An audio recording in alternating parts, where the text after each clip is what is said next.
Hey, Prime members, you can listen to Crime and Sports early and ad-free on Amazon Music. Download the app today. In the depths of an Atlanta forest, a clash between activists and authorities ends in tragedy. I'm Matthew Scher, and on my new podcast, We Came to the Forest, we expose the hidden truths behind a shootout that left one activist dead and countless lives forever changed. Binge all episodes of We Came to the Forest ad-free on Wondery Plus.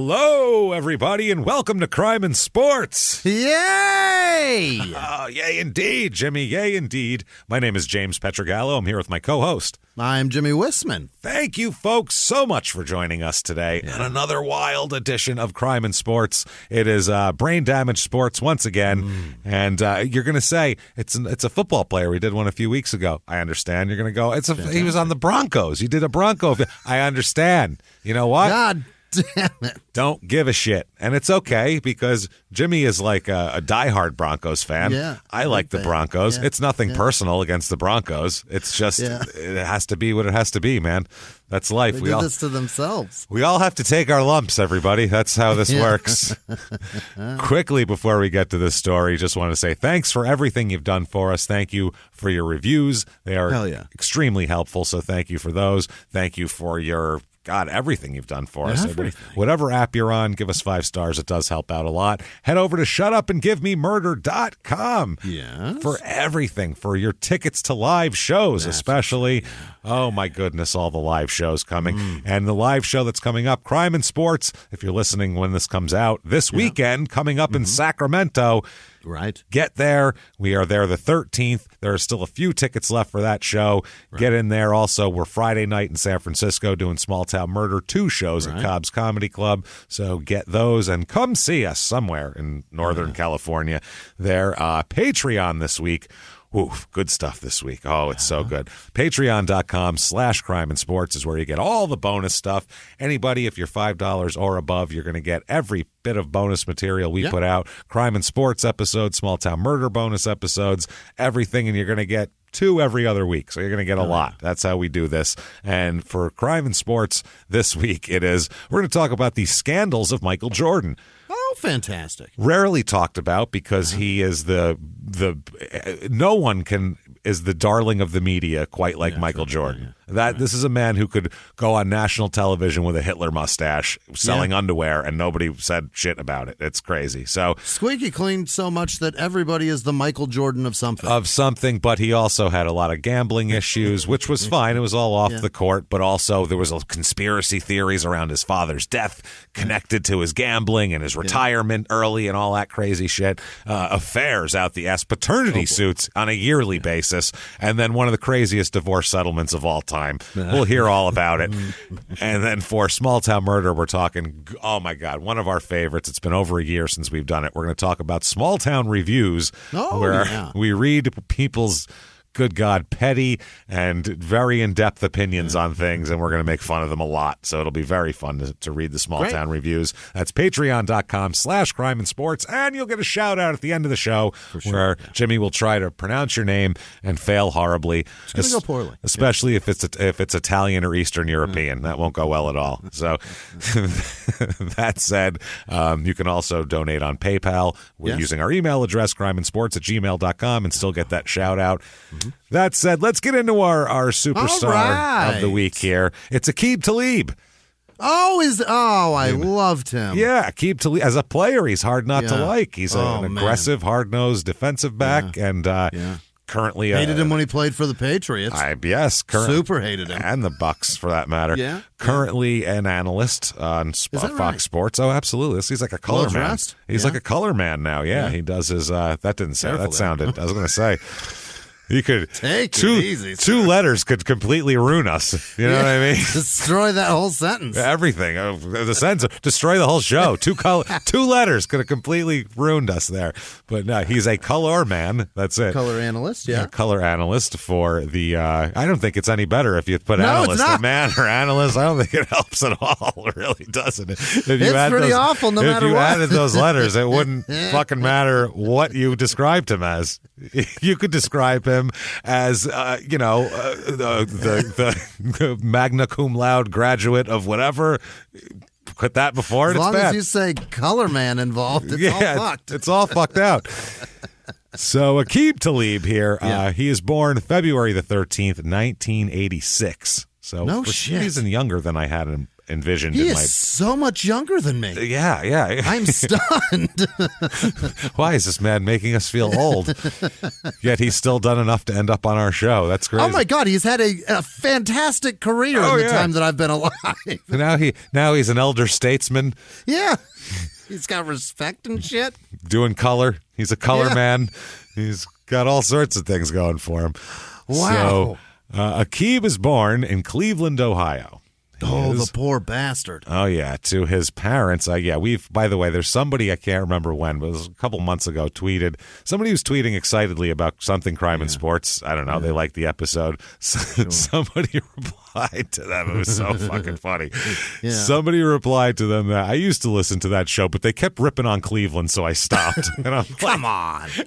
If you hear, you got to know. If you hear things about Cleveland and you're from Cleveland, you know they're true. So you either don't have a sense of humor at that point, or you have no idea of your surroundings, because we've been to Cleveland. Cleveland's terrible. That doesn't mean that the people are bad. No. That doesn't mean that it's an awful, you're a bad person for living there. We're all from terrible places. That was the point we were trying to make. Your terrible place happens to be Cleveland. 3 girls disappeared and they were alive in a man's house. And you all just thought possibly they went to somewhere better. Admit it. That's what you thought. You were like, well, I mean, we're not surprised they left. I mean, shit. The river caught on fire once. Did we tell you about that? Water was on fire. That's not natural. That place is terrible. They made these videos with songs and shit. It's really embarrassing.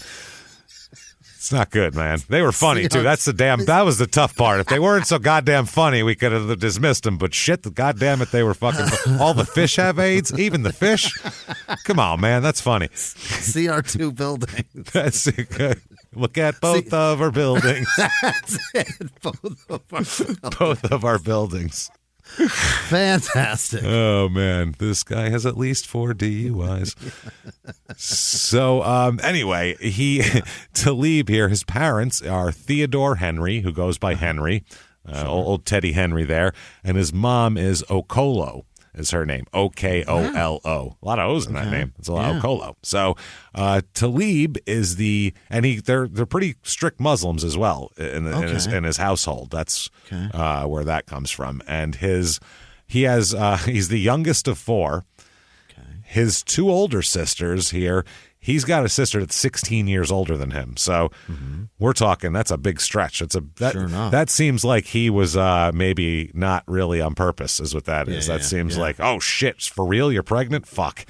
Are you serious? This one's almost done with that. She just got her driver's license, man. I thought we were almost done. So taught her to drive, for Christ's sake. God damn it. And we know that I only say this because of his name, Aqib, is actually in Arabic means the last one. And that's why they named him that, because they aren't having any more fucking kids after that. So that's amazing. The most amazing name on earth. That's how is that incredible or what? Like, I love his parents right away.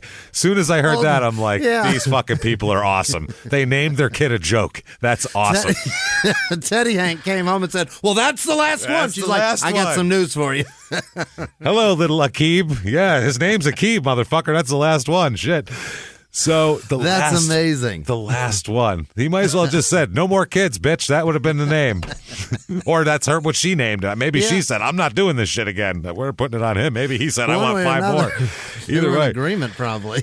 Yeah, the last one. That's it.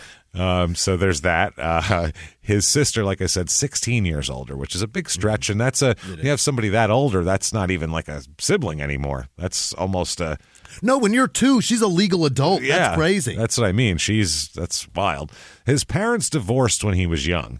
And I don't know if they had the last kid to try to save that marriage and wasn't working. So he ends up kind of... Or maybe he's the last straw and they just... The last one. The last straw.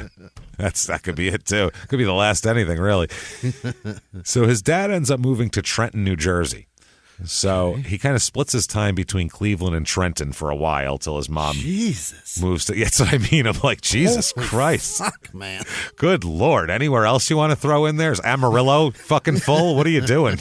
May as well split your time between Compton and Albuquerque. Yes. Ybor City fucking all packed up in Tampa there with the Roosters. By the way, we'll be in Tampa in September at the Tampa Improv. Doing 2 shows of Small Town Murder and then the next night in Orlando. So get your tickets to that. I don't know what the fuck, man, but that's rough going. Yeah. We have a Cleveland quote. This is Talib, by the way, so you can go ahead and boycott Talib, not us, if you're angry at this. He says, quote, Cleveland, man, that was a real rough environment. A lot of drugs, a lot of violence. You're going to get tested a lot. You're going to get tried a lot, whether it's in school, whether it's on the bus ride to school. You really don't take a lot of stuff from people when you grow up there. If you do take stuff from people, then everyone will do it. They'll just keep on trying to bully you or whatever. So it kind of makes you learn how to defend yourselves. Living in that environment makes you want to get up out of that environment. That was always my goal as a child growing up. Gee, yeah. You know where you live sucks is if all the kids' goal is to get out of there. That's not a good thing. That's bad. No. Usually that's what we mean. That's not our fault. He lived where Bone Thugs are from. Jesus. Yeah, and he's not happy about it. He just basically wrote a Bone Thugs song that didn't rhyme. He did. Sure did. Makes sense of this, busy. If you could just say it fast like they did, it wouldn't matter anyway. Cleveland, man, there's a rough environment, a lot of drugs, a lot of violence. You could just make that rhyme. You can make environment and violence rhyme if you say it fast enough. Yeah. They used to mash shit together all the time. You're going to get tested a lot. You're going to get tried a lot, whether it's in school, whether it's on the bus ride to school. You really don't got to take stuff from people when you grow up over there. If you do take stuff from people, then everyone will do it. They'll just keep trying to bully you or whatever. So it kind of makes you learn to defend yourself in that environment. Makes you want to get out of the environment. And always my goal as a child growing up. That's Bone Thugs. That's a Bone Thugs song. I can hear. If you layered it, Crazy Witch Flush and Crazy. Wait, who cares? Busy, all of them. It doesn't matter. If you layered it in there with people going Cleveland sucks, Cleveland sucks, singing blood, river, fire, both up building. You had that shit over it and stuff. It would sound like a Bone Thugs song. Same song. Yeah, they would sell a lot. It's that fine. And Crossroads, can't tell the difference. Yeah. Then you just cut into at the crossroads. As long as it's got a hook, no one cares. Yeah. It's fine. They'll just be singing environment and violence. Make one of those, do something that makes one of those fellas cry and it's a hit. It's a hit. That's all. Put a guy who looks like Tupac in your video and call it a day. So when Talib's in the 8th grade here, when old Aqib, he's in the 8th grade, his mother moves to Richardson, Texas, which is outside of Dallas. Yeah. So he ends Who up... else is from there? A couple people. There's a few people that went Von to Miller's from there. His high school. His high school, I know Everson Walls went there, the old cornerback, and a few other people, but no, not Von Miller at his high school anyway. He might be from the area. Yeah. I'm not sure. So Aqib and his brother are closer in age. They stay with their dad in Trenton, New Jersey. Okay. And Mom moves to Texas, so nobody's in Cleveland anymore. At least Good for them. after he's out of the he achieved his goal. Moving on up out of Cleveland. So to Buffalo is honestly a step in the right direction. He's on his way there. So, he said that all he needed growing up, though, he could always look to his dad for the answers to everything. He said his dad, he could always depend on his dad. He said it was a tough neighborhood in Trenton that he lived in, too. Not a rich neighborhood or anything. But he said his dad worked 24 hours a day, basically, to keep them, with shit. He worked the late shift at the Kmart warehouse, and then he also had a day job as well. Jeez. So, he did that to try to get, and whatever the kids needed, if they needed more shit, if they didn't have enough, or they needed new shoes or some shit, wanted fucking new Jordans, he'd just pick up overtime somehow. Wow. He'd find more time in the day to do it. He saved up enough money to send them to Catholic school as well during all this. And so, I mean, they were just both. Are we converting them? No. They're just for athletics mainly. And shit. Got it. Yeah. And the East Coast, the Catholic schools are just the quote unquote good schools. They're the schools where if you want your kids to go to college, they're like prep schools, and it's like it's not dangerous there. Everything's real controlled. So you see that a lot. Like I said, watch Hoop Dreams. Those kids, that's what they're being recruited by Catholic schools. I think we talked about this just recently. That you don't have to be Catholic to go. Jason Kidd, I think, because he went to a Catholic high school. Yeah. So. They said that he would always the kids, the Talib boys here, the brothers would skip school a lot and shit like that, and Henry would always have to like kind of try to keep a tight leash on them, make them go to school. Henry says, look, all you have to do is go to school and get good grades. If you do that, I'll buy you whatever you want. If I can't afford it, I'll work overtime. So what a great dad. His deal with them is don't fuck around in the streets, go to school and get good grades, and then I'll do anything else you want. You don't have to fucking scrap in the streets for shit. That's fine. Which is, hey, I mean, that's better than saying, you're on your own, motherfuckers. I'll be out tonight at the bar drinking or something. So this is a good dad. He's trying really fucking hard here. So he said that he's working all the time, so he didn't have time to take, like, Aqib to all of his basketball and baseball practices and all kinds of shit like that. He said, Henry said, I'd say, I can't get you to practice. And he'd say, don't worry about me. I already got a ride. Somehow he always manages to get what he wants. Aqib. As a dad, you're just supposed to be like, okay. Yeah, I got a ride. All right, cool. And that's what he does. So I got to go to work. He's independent, you know. I mean, shit. So he said he thought, though, that they're there in Trenton a little while, and he realizes that it's a shit area and not a place where he wants the kids to grow up. I knew that because I like Red Man. Yeah. Well, that's Newark. So he raps about Trenton, too, a lot, right? Trenton's just the capital down there. He's a Newark guy. But he rapped about Trenton. He's always rapping about Newark and Long Island. Just Jersey. Yeah. Just Jersey altogether. Jersey, yeah. He's got someone's got to rep Jersey. You know what I mean? Someone has to. So that's our guy. he used the father at this point realized that the mother, the area she lived in Texas, was actually it's a nicer suburb and it has a good school for athletics. And in Texas, if you know, they take high school sports quite seriously down there. Seriously, if you're a high school athlete and you really want to go to the next level and prove what you can do, Texas is the place to go. Texas, Florida, California, those are the three hotbeds. So he ends up allowing the boys to move to Texas with their mom.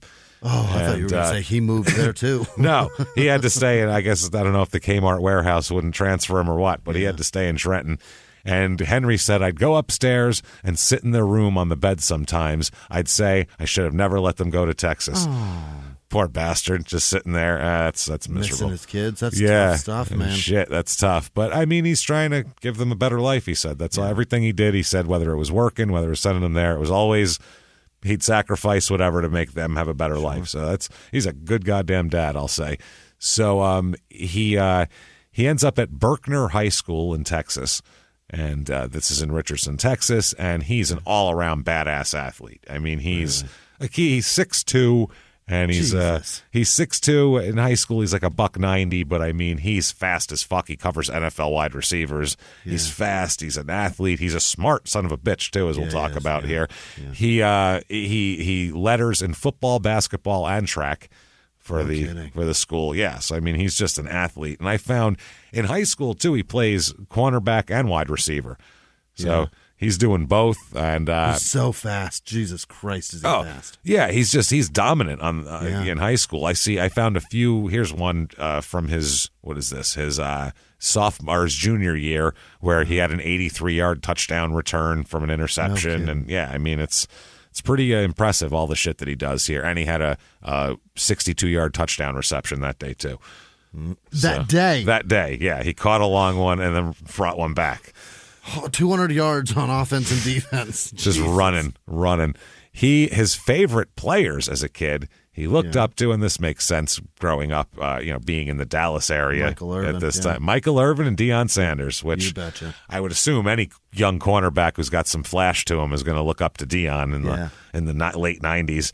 Sure. And Michael Irvin also just has that He's got a swagger that you kind of, Sure does. Yep. if you're a kid, you're really going to take to that sort of shit. So as a senior, he was named the high school's defensive back of the year while garnering first team all district and first team all city honors as well. Really? Yeah, so kicking some ass. He's a member of the 4x100 and 4x200 relay squads on the track and field team. So he's just a fucking badass. He's only rated a 2-star recruit by Rivals.com, which he's still pissy about, by the way. I can imagine. He was at a smaller school, and the scouts just didn't come there as much as the others, and that's kind of what it is. So yeah, and the ones that did probably took into account that he's playing against small schools, so who even knows if those kids are talented? Exactly. Yeah. But he's still recruited like a bastard, though. Just kind of, you'll see, kind of not. He's not recruited by Penn State, Notre Dame, those. It's Kansas, Wyoming, Tulsa, Arizona, Kansas State, Baylor. So, I mean, big schools, Division I schools, but not the, not USC, fucking, just not like that tier of schools. So, anyway, he ends up choosing Kansas over everybody. Really? Yeah, Kansas, KU. I would have guessed Baylor to stay close to mom. Yeah, no, he goes to KU. They must have had quite the pitch. I don't know what the hell. It's still kind of close, I guess. Yeah, it's over there. I don't know what the hell kind of recruiting weekend they took him on, but I bet it was something. He likes to party, by the way, Aqib, as we'll find out. Well, that's a place to do it, because that's all they fucking do. That Rock Chalk, is it Rock Chalk Jayhawks, that place? Kansas? Yeah. Jayhawks. Right. It's a big fucking deal there, man. They drink like bastards. Of course they do. Jesus, they got nothing else going on over. It's Kansas. What else are they going to do? We're going to drink in a field tonight. All right, you're going to do something in a field, I assume. There's not much else to do it. So 2005, he's at Kansas. They go 7-5 as a team. Great. They go to a bowl game at 7-5. Really? Oh yeah, they go to the illustrious, Jimmy, the pageantry of the Fort Worth Bowl. Oh my God! Is that held at the airport? Fort Worth Bowl, which is held in the long-term parking lot of the American Airlines terminal of the Fort Worth Airport. No, it's Love Field. It's not even DFW. It's just in an unused area of Love Field. We don't lay down sod. There's already grass growing in that parking lot because nobody's here. Southwest abandoned it years ago. They don't even want it, so you motherfuckers could play there. They play against Houston, who's not a real college football powerhouse either, and they win 42-13. Though they crush Houston, so that's good. Fucking crush them. Yeah. He's a defensive back, like we said. He has 40 tackles that year, 40 solo tackles, and he does pretty well. 2 interceptions. Yeah. So for a freshman, played DB through college, huh? Yeah. And in Kansas, at the first 2 years in Kansas, he actually played some receiver as well. Is that and right? He also returns punts and kicks. So he does a lot. He's busy. He's so fast and athletic. They're just like, where the hell can we stick him in? You could use a guy like that in any facet of football. You know what I mean? On offense, on defense, special teams, there's always a place for a guy who runs like a 4.40 40 and, that's 6'2" and wiry. And is smart and knows how to play the game, too. Like, there's a lot to that. So 2006 Kansas here, they get worse. They're 6-6 this year. What the fuck? No bowl game. Not even the Fort Worth Bowl wants them. No, thank you. Ugats. But he has a good season, except for that he's suspended for 2 games, the first 2 games of the season. They never say what this is for. They just say it's detrimental conduct. They say broke team rules. Over the years, there's many different reasons, but they never will say why. Undisclosed infractions. I want to know. I want to know. Tell me. So bad. And it's not even, the fucked up part is there's drug test issues, but that's not what this is about. This is a separate thing. So I don't know what the hell. It's got to be a fight, right? It's got to be attitude? I'm going to assume it's got to be a fight with a teammate possibly or something like that because of what he does later on. He's known to fight teammates for some reason. He's fast on the trigger with anger, man. He's fast on the trigger with guns, too. We'll find out. Is that right? Oh, he will buck a shot off without... He's a madman. Aqib plays off the field like he plays on the field. That's the problem with him. That shit works great, if you're inside the 40, but... Yeah. If they're inside your 40, that's fine. But if you're in a parking lot of a nightclub at 3 a.m., it's a different scenario.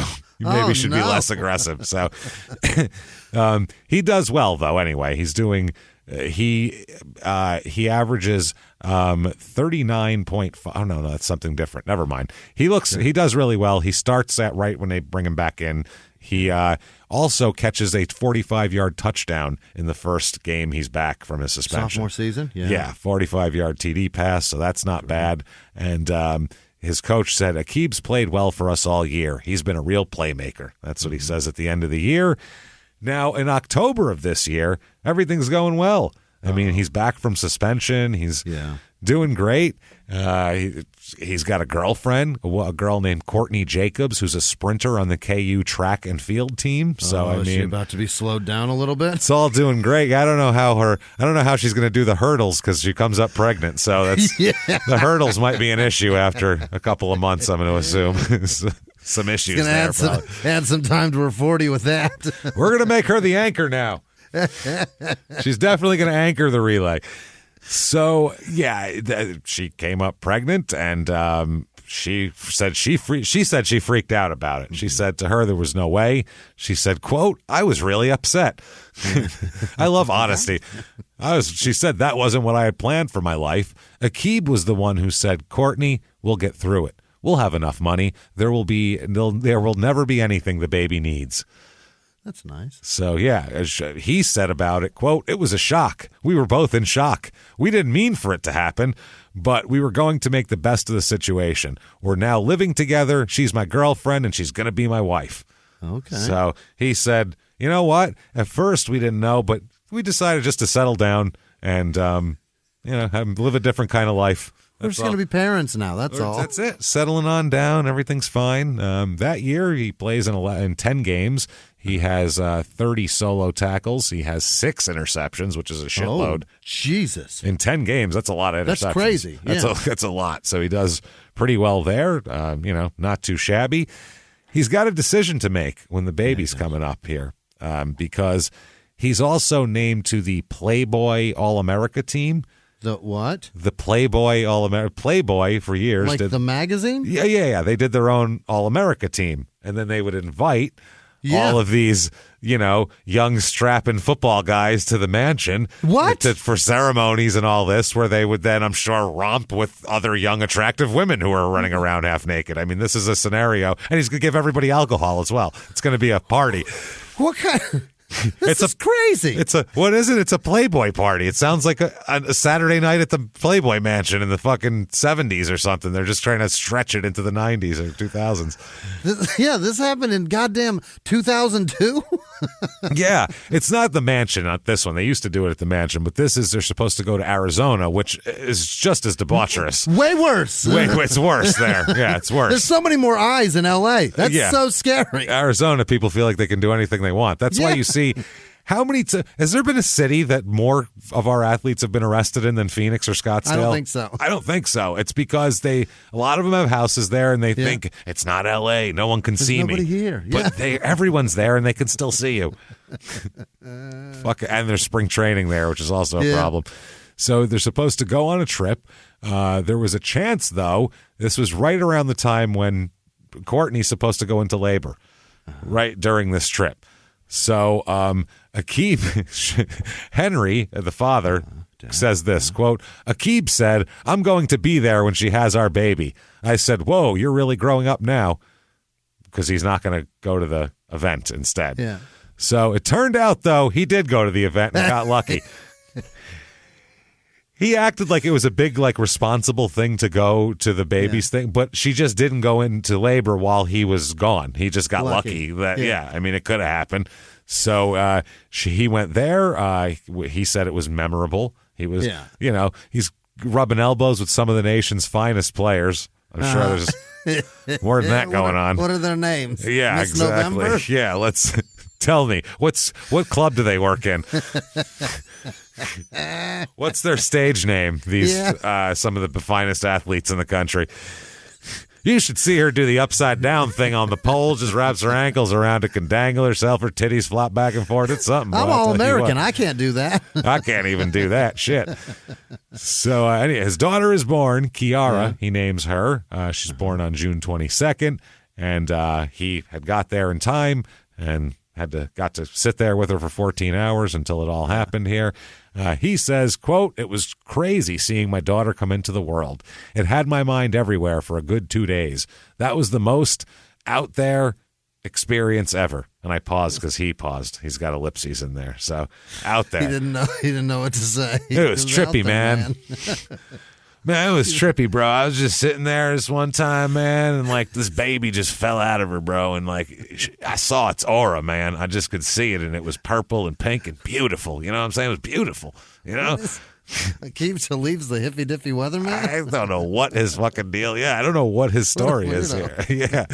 He said, quote, "I just had more experience than Courtney from being an uncle and stuff. I was ready. It's not as hard as I thought it was going to be." That's what he says once the baby's flowing here. Are you out of your fucking mind? I was an uncle. Yeah. Jesus. Meanwhile, he's doing school shit and going on the road to football games. He's not experiencing it. It's not that bad. When I'm there once in a while, I play with the kid for a minute. I feed it and I hand it back to Courtney. It's pretty easy. It's the same as being an uncle. It's just like being an uncle, man. I'm there like once a week. It's pretty cool. No problem. Oh, man. He was hip-hop's biggest mogul, the man who redefined fame, fortune, and the music industry. The first male rapper to be honored on the Hollywood Walk of Fame, Sean Diddy Combs. Diddy built an empire and lived a life most people only dream about. Everybody know ain't no party like a Diddy party, so. Yeah, that's what's up. But just as quickly as his empire rose, it came crashing down. Today I'm announcing the unsealing of a 3-count indictment, charging Sean Combs with racketeering conspiracy, sex trafficking, interstate transportation for prostitution. I was up. I hit rock bottom, but I made no excuses. I'm disgusted. I'm so sorry. Until you're wearing an orange jumpsuit, it's not real. Now it's real. From his meteoric rise to his shocking fall from grace, from law and crime, this is the rise and fall of Diddy. Listen to the rise and fall of Diddy exclusively with Wondery Plus. Have you ever gotten a message out of the blue? Maybe you ignore them. Or maybe you end up in conversation. Maybe they tell you about an amazing offer. I can really show you how to make some money. And maybe that gets you into a lot of trouble. But this isn't a story about people like you, the people receiving these messages. This is a story about the people behind the messages, on the other end of the line. Thousands of them, working in a microcity built for scammers. From Wondery, the makers of Dr. Death and Kill List, comes Scam Factory, a new series about survival at the expense of others. Follow Scam Factory on the Wondery app or wherever you get your podcasts. You can listen to Scam Factory early and ad-free right now by joining Wondery Plus in the Wondery app or on Apple Podcasts. They share an off-campus apartment, he and Courtney and the baby. Courtney cooks him breakfast in the morning. That's nice. The night before this article was, when they talked to them for this article, she had made pork chops for dinner. That's nice. They said he's like a regular ward cleaver. He just comes home. That's how they said in the paper. Comes home from work and plays with the kids. He said, quote, "It's a happy home." Okay. So it's all going very well, I'm sure. Yeah. And his brother says about him, quote, "This last year, he's matured more than I've ever seen. And I think it was in part getting older and part being in his situation. It's a big spot of happiness in his life, just loving that girl so much."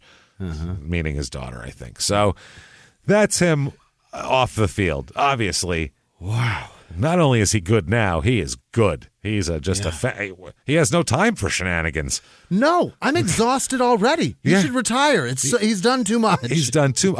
He's just sitting back in a sweater, relaxing. Right? That's how they're making him out to be. Like he's got one baby, and they're acting like, oh man, he's practically, he's sipping just an old fart. Yeah, passing out quarters. At the same time, the Kansas team, had something called, quote, Aqib rules. Okay. This is a special. This isn't a compliment. No. Oh no, this is namesake. This isn't like Aqib rules and someone wrote it on the wall because he's so awesome. This isn't like Aqib sets the rules of how to play the game right or how to live your life right either. This is a These special are all the things that he's fucked up. This is a special rule for Aqib for when he fucks up because he does it so often.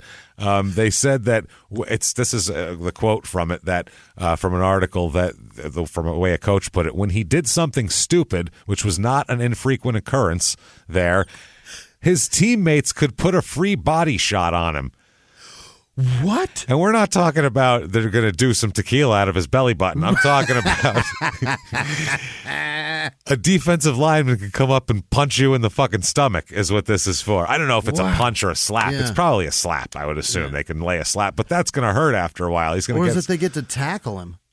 A free body shot. Either way, I don't know what the fuck it is, but he gets physical retribution from teammates. He's for fucked making up mistakes. So he's fucked up so many times that they, out of 50, a college team has like 80 guys on it.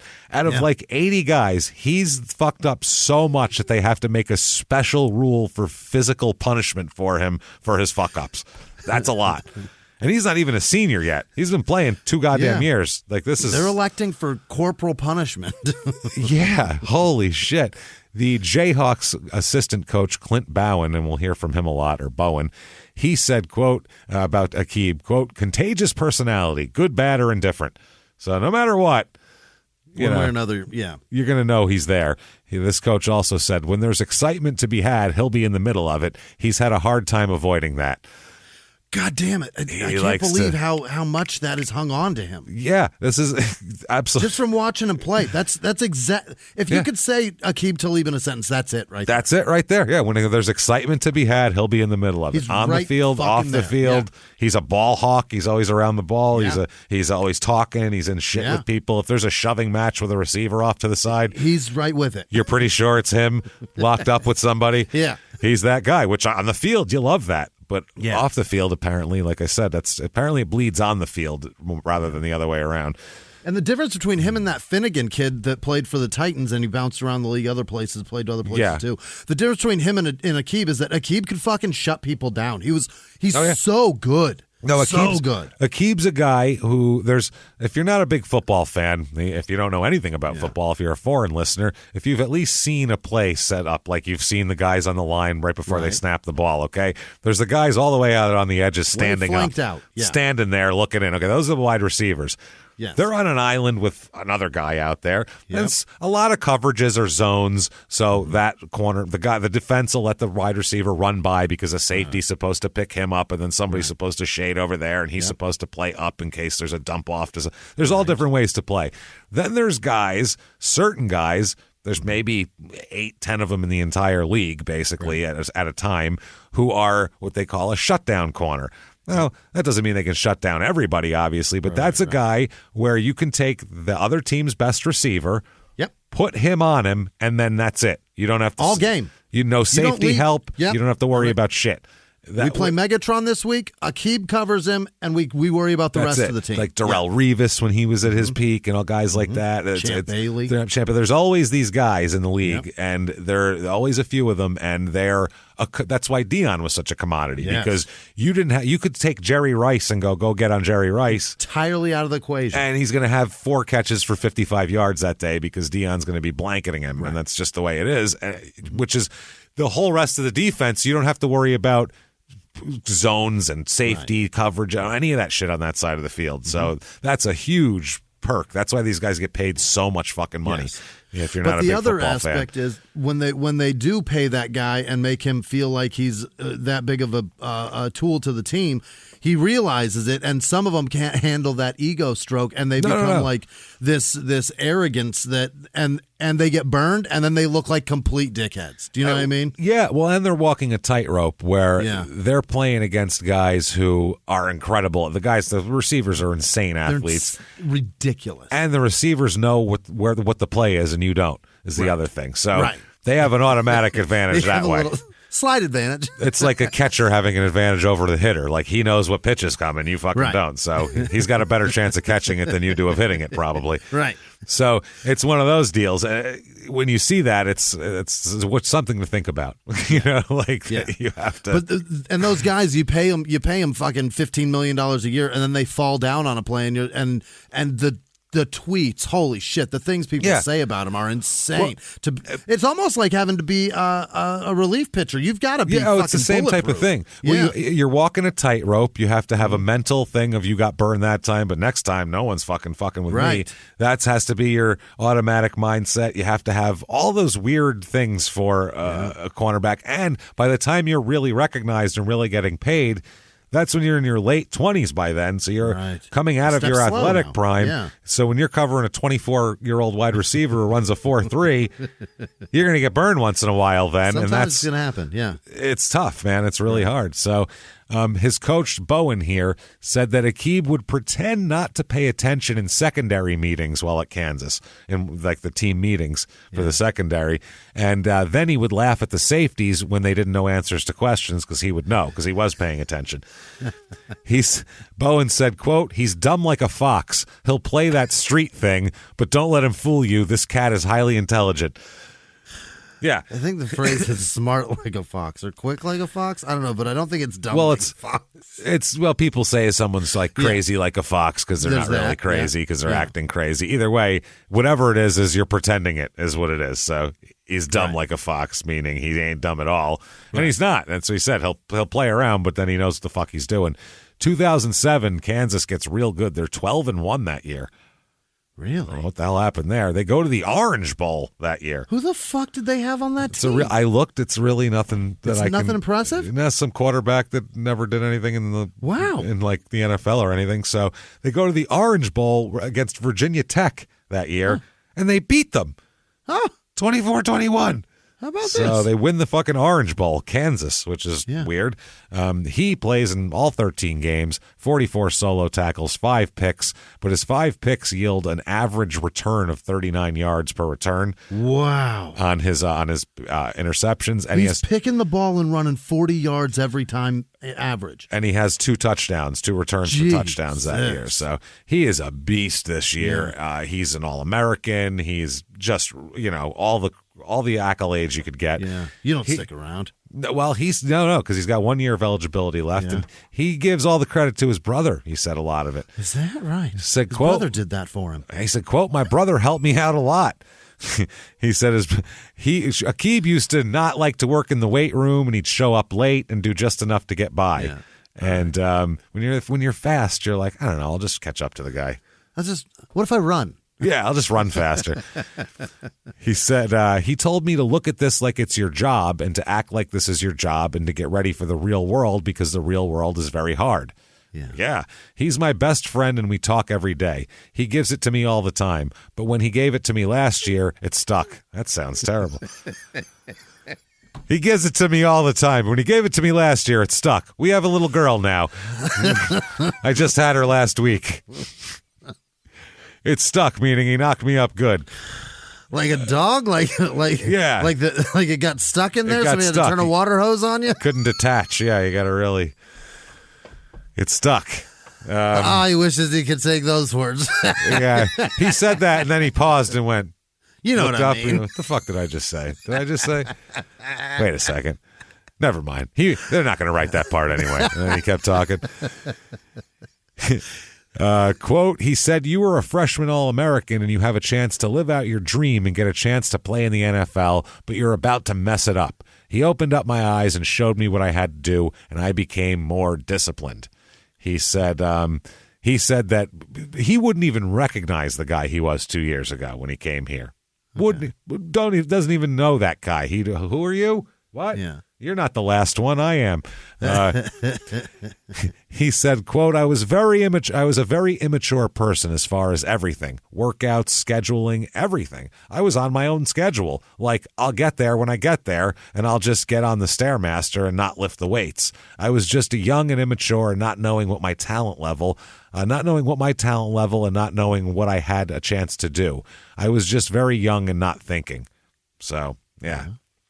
He led the nation, by the way, as a sophomore in pass breakups per game. Really? 2.80, which is pretty impressive there. Almost batting down 3 balls a game. Yeah, he's killing it. He said, I don't know where I would be today if I hadn't changed. He's different. He's good now. I mean, there's nothing about that. He said, I might have become a mediocre player, an average player, or I might not even be at Kansas. He said that, but, his brother has made him the shit. Now he's one of the best in the country, consensus first-team All-American.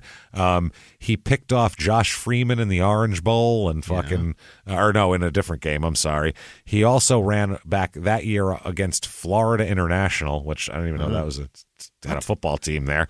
Those two words don't go together. That's never heard of that one before. Florida, is that an airport that has a football team? What's up with these airport football games going on? He returned an interception 102 yards for a touchdown against them that year, so that's pretty impressive. Picked it off in the end zone and took it back. Yep. Then he went to a family reunion during the year with Courtney and his daughter Kiara, and all of his friends wanted him to hang out in Texas, and he said, "No, guys, I can't.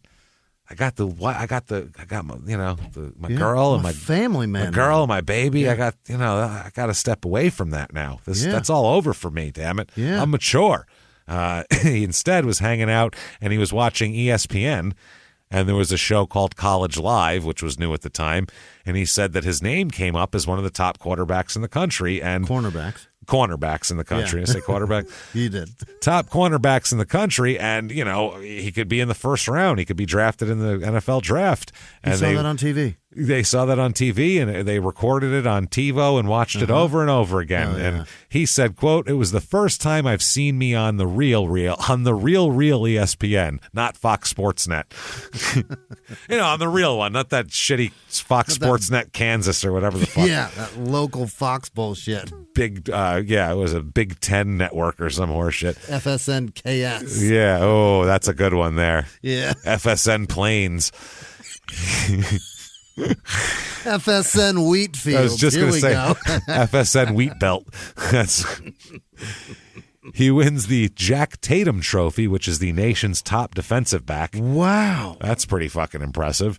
And he's saying he's thinking about leaving early now. Knowing all this. Why is there a question, Aqib? And his coach said he's really grown up a lot. He really has. He was a young kid, a little bit immature when he first got here. But I can't say enough positive things about the way he's handled his suspension. He has become not only one of our best players, but one of our most respected kids.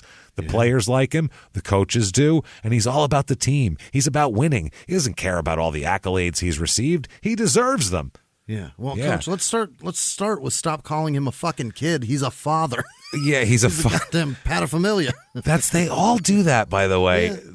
The guys could be 22 and they're like, these kids, and it's like, I 22 agree. years old. They're young and don't have the world figured out. But let him murder somebody and go to court. That's an adult. Also, they're making you a living, so yeah, don't stop calling them kids. It makes it weird. Yeah, that's forced child labor then. Yeah. Would you have kids beat each other for rule infractions? Probably not. So Tyrod Taylor was the Orange Bowl interception. The quarterback? He picked it up off him, and he ran it back for a touchdown, and he was named the Orange Bowl MVP, Talib was as well here. What the fuck, man? Which, I mean, at that point, his stock can't get any higher. It really can't. He dominated as high as you can dominate on defense. All he can do is fuck up, so he says fuck it, and he declares for the 2008 NFL Draft. 2008. He's expected to be a first-round pick. Yeah. And he says he never would have thought about that in a million years. Is that right? Unbelievable. He said, quote, "It's unexplainable." He said, it almost feels like it's too good to be true. I'm not going to the NFL and being a first-round pick. That's unheard of. But it's here, man. It's really happening right now. Yeah. And he's like, it's fucking crazy. I'm going to be in the NFL. This article in the newspaper says that the whole family's waiting for him to, quote, deliver the good life. Good life. Henry says he wants to retire and be able to live out the rest of his years in peace. He compares his son's probable NFL career to winning the lottery. Wow. For Aqib or for him? Which one is he talking? What are we doing? He said all Aqib has to do is avoid injury and play up to his talent. Aqib says, you can't help but think about it all the time. My mom and dad are too old to be worried about this stuff. I try not to think about it, but of course the thought comes up, and I just try to do my best to put it in the back of my mind so I can perform and make sure it happens. Yeah. So he wants to take care of his family here. 2008 NFL draft. Okay. Yeah. Now, we have the combine. First, they have to do all the interviews, and he has to admit to and say that he's good now, that he failed 3 drug tests in college for weed, which who cares in the grand scheme of things, but the NFL at that time doesn't allow you to smoke weed. So is that going to be a problem where you're going to keep getting suspended and turn into Josh fucking, doesn't look good. It's not good. So, and also suspended 2 games for even then an undisclosed disciplinary reason. We're not even talking about it. Wow. So at the combine though, he turns out that he's 6 foot and 3/4 inches. He's not 6'2" like he's listed always. What the fuck? That's all of sports. They round up to the next inch and then add an inch. That's how they do. They stretch the shit out of him. Yep, 202 pounds. He runs a 4.44 40-yard dash. So that's impressive. 4.44 is fucking fast. He does really well. 10 reps on the bench press, whatever. 38-inch vertical jump too. Wow, he can jump. That's that. He can dunk like a motherfucker. That's a good jump, man. So he's ready to be drafted. Jimmy, first pick in the 2008 NFL draft. Johnny Manziel? No, that was like 2000 fucking 14, 13, 12, something like that. Oh, Jesus. You're never Byron Leftwich? No. Jake Long. That was like 2002. What? Jake Long, Miami offensive tackle for the Dolphins here from Michigan. Number 2, Chris Long. Is that right? Yes, 1 and 2. They went 1 and 2? Yep, a defensive end for the Rams here. Number 3, Matt Ryan of the Falcons there. That's a good pick. Yeah, Darren McFadden, Glenn Dorsey. Darren McFadden, really? Yeah, he was up there. Derek Harvey, Keith Rivers, Jared Mayo, number 10. Ryan Clady, Jonathan Stewart, Brandon Albert, Dominique Rogers Cromartie with the Cardinals at 16. Joe Flacco at number 18. Wow. Number 20 overall, Tampa Bay Buccaneers pick Aqib out of Kansas here. Right. He got picked 2 spots below Joe Flacco. Yeah, 2 spots. Wow. That's it. And after that, you got your Chris Johnson. You got guys like that coming in, but that doesn't matter. They said once he gets drafted at the end of the weekend, they said, what's it been like? And he said, it's been all smiles for me. I'm so excited. I don't need no sleep. I don't need nothing. It's just a dream come true for me. I don't want to wake up. Yeah. Best day of my life. I mean, yeah, he's got to be fucking. He's been partying, probably celebrating all weekend. Who the fuck wouldn't? Who wouldn't celebrate? Forget it. Let's meet Aqib here, as this article says. Meet Aqib Talib. This is like, he has such a fun name to say. It's fun, yeah. It rhymes. It's fun. It's good shit. So it's got the same 2 letters of the same last 2 letters of both words. It's perfect. Right. So Bone Thugs would love it. They could make all sorts of rhymes out of that. They could make a whole song that's going Aqib Talib and Aqib Talib and Aqib Talib. They could just do that for a fucking entire song and no one would notice. As long as they went at the crossroad, at the crossroad. As long as they put that in the middle of it every once in a while, no one would care. Destroy chart topper. So this is like get to know the rookie for Tampa here now because he's going to play for Tampa. And they said, what's the origin of your name? And he said, it's a Muslim name. I know the first name means last to come. I'm the youngest out of 4 kids, so I was the last to come. My last name, I don't know what that means. Apparently it means student from what I looked up, but who knows? I could be wrong. Yeah. So they said, what scares you? Oh, my God. Who's interviewing him? Yeah. What scares you? What's the origin of your name is like a casual question that you would ask. And then what scares you? Well, what scares me really is my little girl and the world she's living in. You know what I mean? I mean, what's it going to be like for her when she's older? Is there going to be some shit like Giant that? NFL defenses and offenses. I'm worrying about them to break my legs. Worried about that. Then what would I do with my life? I mean, I got to go back to school and get my degree if I'm going to have a thing. And how am I going to take care of my kids and set a good example? He takes it a little more on the surface. More literal? His answer, quote, animals, period.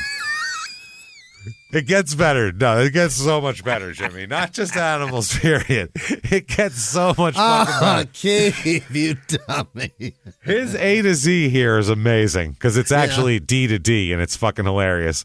So, I mean, yeah, D to D. Let's just say that. So, quote, animals, period. Dogs, dragonflies. What? Who the fuck? Name 2 animals. Dogs, dragonflies.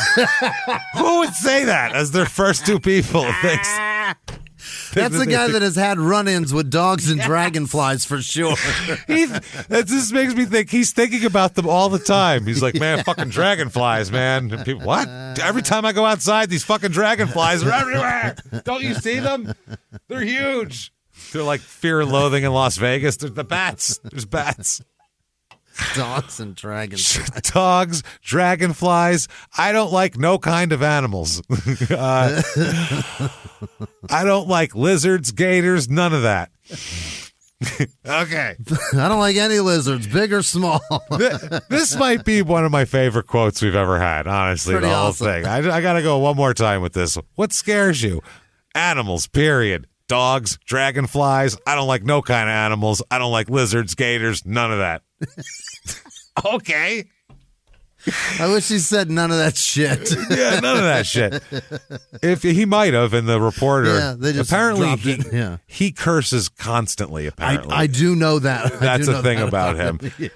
Like later on when they're talking about when he's on Fox Sports Net, people he knows goes, I can hear him trying not to curse. Like I can hear him get on a roll and stop and go, I was just about to say fuck, you know what I mean? Like you can it's like us. If we did anything perfectly clean, I can tell when you're buttoning it up and trying not to curse, and you can tell when I'm doing it. And that's every time we've been on any sort of media live news show. It is. I'm sweating bullets. Oh, I was terrified to curse in Chicago at 6:30 in the morning. I really was. Like, good morning, cocksuckers. How's it going, motherfuckers? Let's talk about some murder. Whoa! I sounded like a maniac. We're sitting there staring at a monitor, and they're introducing us by talking about all the murder and mayhem in Chicago. But up next, let's talk to these 2 guys who have a live podcast here in town. And we're just like, I wanted to say, are you fucking kidding me? Well, then she said, let me ask you, what's so funny about murder? What the fuck's wrong with you, lady? Why did you have me here? Why did you bring me here? It was like 4 a.m. our time. I don't need to do this. Well, I had like 12 jokes that I just had in the top of my head from all that murder you just had on your TV. Want to get into that? Oh, Maron. So if you're the interviewer and you ask what scares you, and he comes back with that, you have to just take a pause and go, all right, next question I got. He's not going deeper, I think. Because you should probably, when he answers that, just go, yeah, you're right. That one's on me. That one's on me. What scares you? Athlete, a dumb question. What scares you in life? No, wait, let me rephrase. Shit. Damn it. How do I say this where you're not going to say dogs and dragonflies? Because that's weird. Dogs and that's the name of this episode, by the way. Dogs and dragonflies. That is absolutely the fucking name of this episode. The confusion of Aqib Talib. The confusion. What now? Huh? What's going on? I could see him saying it with like a real straight face, like, next question. What else you got for me? What else you got? Who is your childhood hero? Quote, my dad, which is the standard interview answer. Yeah. In real life, it's Deion Sanders. But my dad, he did everything right. But honestly, it probably is his dad. He had for his brother, I guess. Yeah, fuck him. He only told me to lift weights. It's the only credit he's getting. He's That's done. it. I'm taking care of my dad, but my brother can get a fucking job. He had 4 kids, and he always provided for us. We might not have had the biggest house in the world, but everything we needed, he always provided for us. He did everything right as a dad, I think. The perfect dad.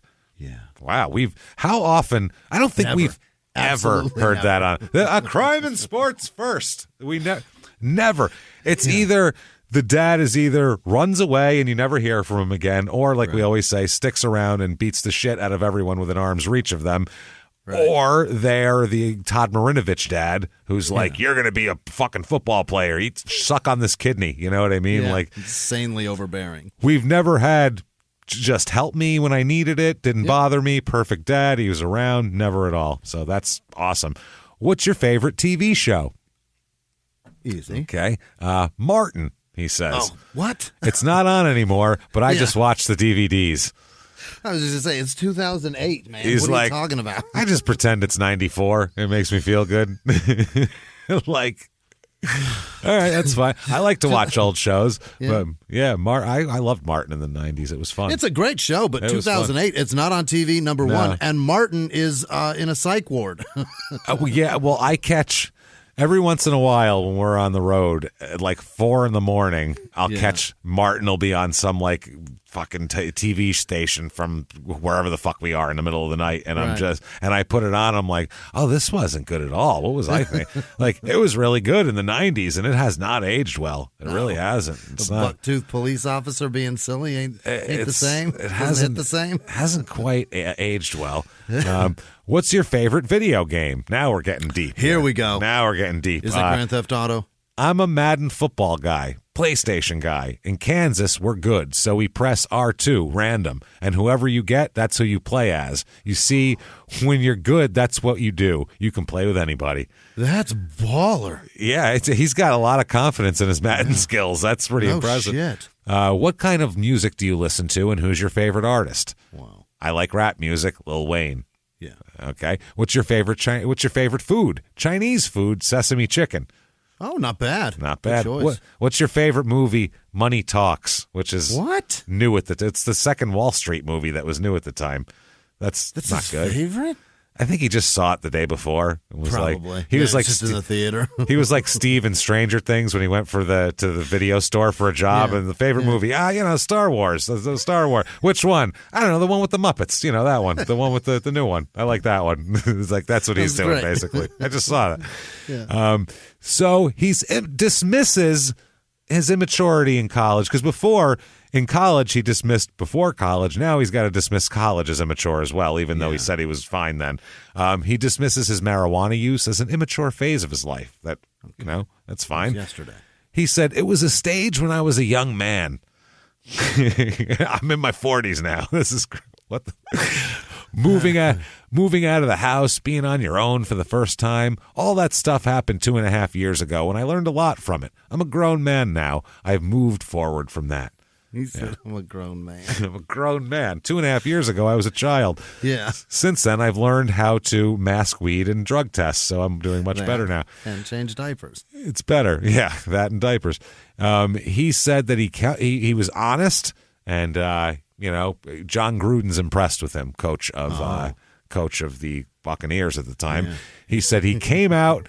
And I believe firing off crazy ass emails. Oh yeah. It's this was the time it was going on. We're going to talk about that period.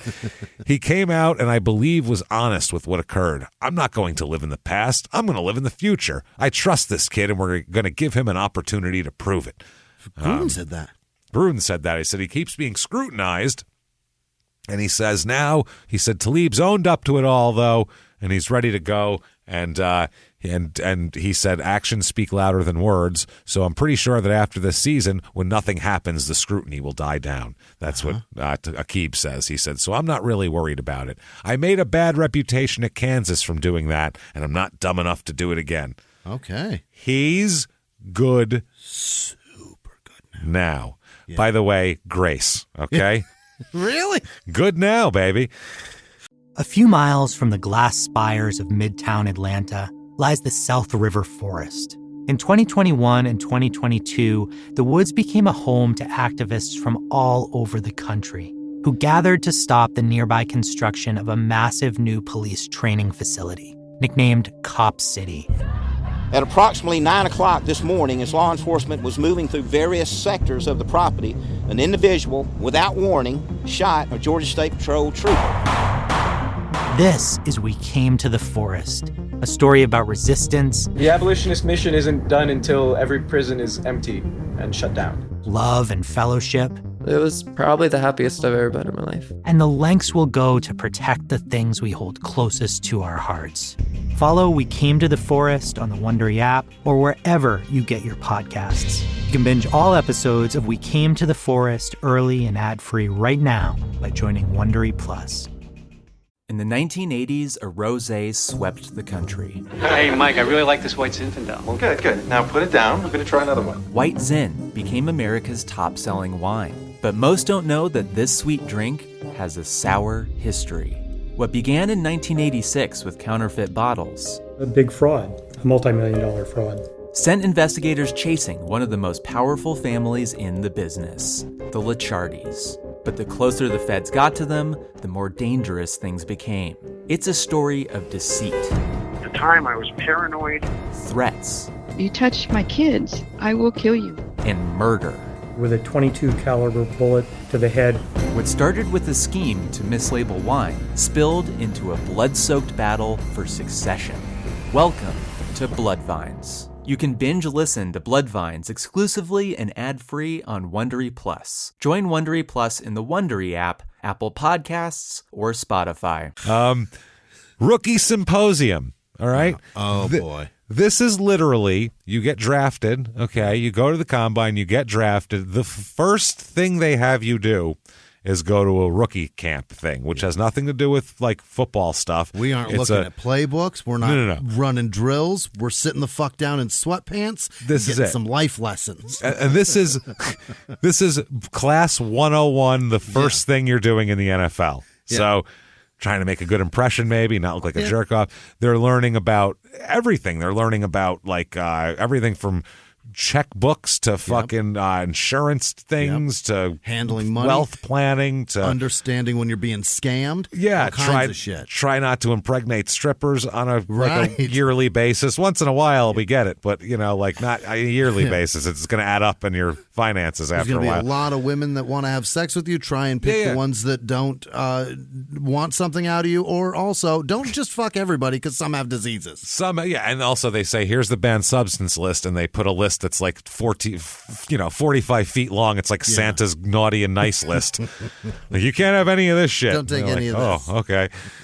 So while attending the rookie symposium and being in the classroom, oh boy, he gets in a fucking fist fight with a teammate, a rookie teammate of his.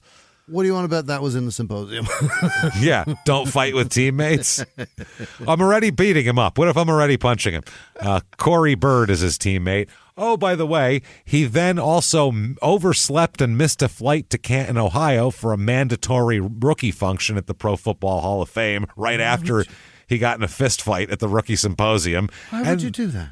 Then he missed team meetings during organized team activities and training camp in his rookie season. That's literally all you have to do. Your whole life is football, and it's your scheduled job. for you. All you got to do is show up. It's literally your fucking job. Yeah. That's what your job is. And he fucked it through training camp, fucked it all up completely. Wow. Not on the field, everything off the field. Can't get organized or anything like that. Mm-hmm. He was competing for a job as one of the corners, but they have Rondé Barber and Phillip Buchanan on the team too. So, he's probably going to be the third corner is what they think because he's a rookie. Depth chart's pretty stacked there. It really is. So apparently Aqib and Corey Boyd had been, from what it says in this article, Boyd. Bird is the fighter. Corey Bird is that boxer. Corey Boyd, they'd been arguing, jawing at each other back and forth for a while, and then it became physical when Aqib attacked him. The incident was broken up by Rob Davis, who is the Green Bay Packers director of player personnel, who just happened to be standing by, and he's a former long snapper, so he's a player. At least he's a big guy. But a guy in a polo shirt. Oh, yeah, absolutely, and khaki shorts. Right. It's the middle of the summer.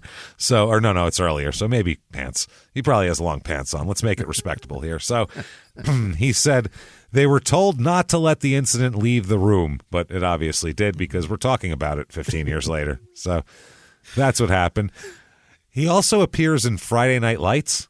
He was in that movie? He's in I don't know if it's the movie or TV the show? TV show, I guess, at this point here. He said that he's featured prominently in at least one live action segment of the film. Did they make like a sequel? Because that came out earlier, I thought. No, it came out around then. Okay, maybe, yeah. He said, one with, it might be a remake, the one with Tim McGraw? I don't fucking know. I can't stand that shit. I don't care about high school football at all. I'm not watching a movie about it. It's garbage. I saw it. I was like, this sucks, man. I don't want to watch this. So they said that he wasn't real excited about it. He said, quote, yeah, I'm in it. You can see me, number 3. We were in cover 2, and the quarterback put the ball right between our safety and me. He put it right in the hole there, and he was like, I don't like getting shown up on film. Like, even if it's not me, I don't like it. Not even when it's in the script, I don't like it. No, it's not good. So, in 2008, he gets his first contract, which is a rookie contract. It's the entry-level rookie deal here, which is for 5 years, $14 million. It's not bad. No, he's a number 20 pick with a $1.5 million signing bonus. So it's going to get that right up front. Solid. Not bad at all. The team goes 9-7 that year and doesn't make the playoffs. Yeah. So that's not great. That was the year the Saints were dominating, right? 2008. I thought that was 2006. Was it Falcons or Saints? I can't remember. Either way, here are their 3 quarterbacks. So this will give you an idea where they were. Oh, boy. Jeff Garcia, who was a good quarterback in his prime, but he's 38 at this point and wasn't really that good anymore. Brian Greasy, who I didn't even know was still around at that point. 2008? Yeah, he was only 33 somehow. Seems like he was around forever being terrible. 33 in 1999. No shit. And then Luke McCown was their other quarterback, who was not probably good the either. best of the 3. He played in 2 games and was 0 for 1 in pass attempts. Maybe he's not. Garcia had 12 touchdowns, 6 picks, so he was decent. Greasy had 5 touchdowns, 7 picks. So either way, Aqib plays in 15 games. He starts 2. He has 4 interceptions for 32 yards returned. Wow. So not too fucking shabby at all. He's doing pretty well. And 4 interceptions. I say receptions, I think. Interceptions. Yeah. So 2009, the next year, at the start of training camp, he said, damn it, I've learned from my mistakes. Okay. I'm not that guy anymore. That was an immature guy. Yeah, now I'm done fighting. Well, that's what he said, quote, I'm a year older, and I've gone through a lot of stuff in the past year. Well, he matures fast and then doesn't. He really does. And then does again. I've had my ups and downs, and you learn from it, but I've got no regrets. It's life. You can't regret nothing in life. Everything happens for a reason. Don't regret it. Just learn from it. Oh. So what is he, Jimmy? Super good now. He's fucking sailing. He's great. Yeah. May of 2009, he gets in a fight with teammate Donald Penn, which physical altercations with teammates in practice happen because it's every day. It's 2-a-days too in the beginning. Like you're chipping away at the same guys all day, every day. So in the heat, eventually teammates or not, you're gonna get scrapping. But you can push and shove and all that. He swings a helmet at him though. Which God! Which is a dangerous weapon at that point. No one was wearing helmets. He just took his and swung it. Didn't hit his target though. On the way to him, hit another guy by accident. Oh God! Who just happened to be nearby. Torrey Cox, another cornerback, hit him in the head. Fucking opened up a big gash in his head that he had to go get stitches for. My God. Don't swing your helmet at teammates. You can't do that. He really does love Michael Irvin. Jesus Christ. But see, that's in practice too. You're both trying to earn a spot. So these are 2 starters against each other. You know what I mean? And you've got to try to show that you got to try to shut that guy down, and that guy's got to try to catch the ball if he wants to stay on this fucking team in the same position in the depth chart. So practice is grueling. It's brutal. You see, guys on the line who are just been blocking each other, constantly rubbing up against the same guy 100 times a day in the heat. You're going to get angry at him. And the horrible shit you say to each other in a game, in sports, Jesus. So it's tough. It's a brutal thing here. So that's what he does. That's to show his maturity, apparently. And he learned that all he's learned from. Then in August of 2009, he further shows his growth here. This is all before the season even starts. After he said how mature he is, but before the next season starts. So in that sweet spot there. Yeah. He, August 20th, 2009, this is according to the Florida Highway Patrol police report here. Oh, no. So I love it when we start with that. This takes place about 11:10 p.m. on Interstate 275 at Gandy Boulevard in Pinellas County. Bucks cornerback Torrey Cox who, by the way, is the guy he hit with the fucking helmet in the head and opened his fucking head up. Apparently, they're buddies because they're in a cab, and it's Torrey Cox, Angelo Crowell, a linebacker, and Aqib here. They're all in a cab. The driver of the cab, Duggan is his name here. Is it David Duggan, I believe, if I'm not mistaken? Either way, last name of Duggan. It's Jim Duggan here, Hacksaw Jim Duggan. Every time he picks someone up, he pulls away and he goes, ho, out the window, and then that's how you know you're on the way. So he said he picked the three men up at Nova 535, which is a lounge in St. Petersburg, Florida. Sounds like a nightclub. That's about 10:45 p.m. and was taking them to the Homewood Suites near the Tampa International Airport. What? What the fuck are you staying there for? You have money. You live in this city. Why are you staying in an extended stay? I'm not staying at the Homewood Suites near the Tampa International Airport. You certainly shouldn't be staying there if I wouldn't fucking stay there. If you live in the town, you know what I mean? They play for this team. They live here. They're staying in an extended stay. What are you doing? I don't know if maybe there's... Yeah, they're all on the team. What are we doing? Right. Well, it's training camp, though, so maybe they're not by their homes. This might be where the team's putting them up for training camp.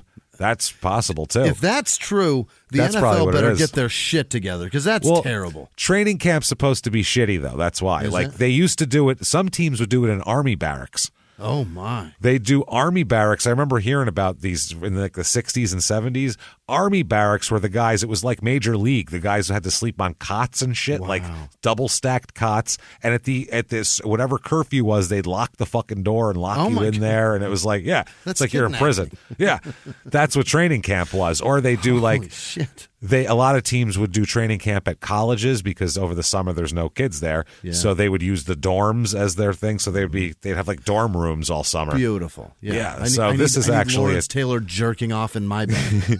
Exactly, banging strippers in my bed. So this is actually like a step up when the teams would actually put them up at like even a half decent hotel. They're psyched because at least they're not sharing a dorm room with two other guys. So they're getting dropped off there, and apparently a few minutes into the drive, according to this article, quote, it took a dramatic turn. This is Duggan's quote from the whole thing. He said, I thought I was getting robbed. I thought I was going to die. I didn't know these guys were Tampa Bay football players. I thought I was done. And the reason why he thought he was done is because he was assaulted by Aqib while Aqib was in the back seat and he was driving. What? This guy, Duggan, claims Aqib began punching him in the back of the head while he was driving on Interstate 275, prompting the driver to swerve around, obviously, because he's being punched in the head, before stopping on the side of the road and calling the police.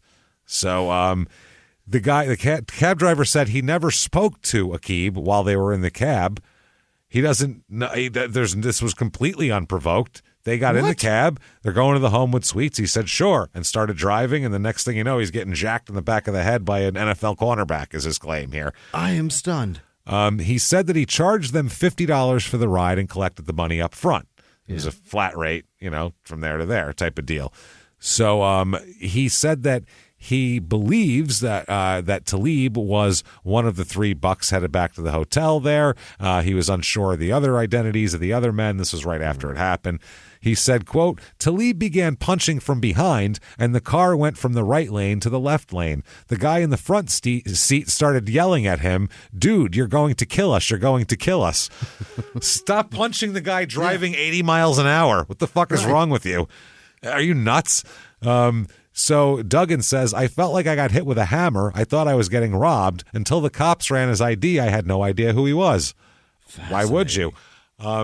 They said that in the end, the responding officers had their pepper spray all out and all this type of shit. And Duggan said he protested this whole thing. He didn't want him to pepper spray in the car because Talib wouldn't get out of the car. That shit, He said, Duggan said, Talib didn't want to get out of the car. They said they were going to pepper spray him. I said, don't pepper spray the car because that's going to be bad for my customers. Yeah.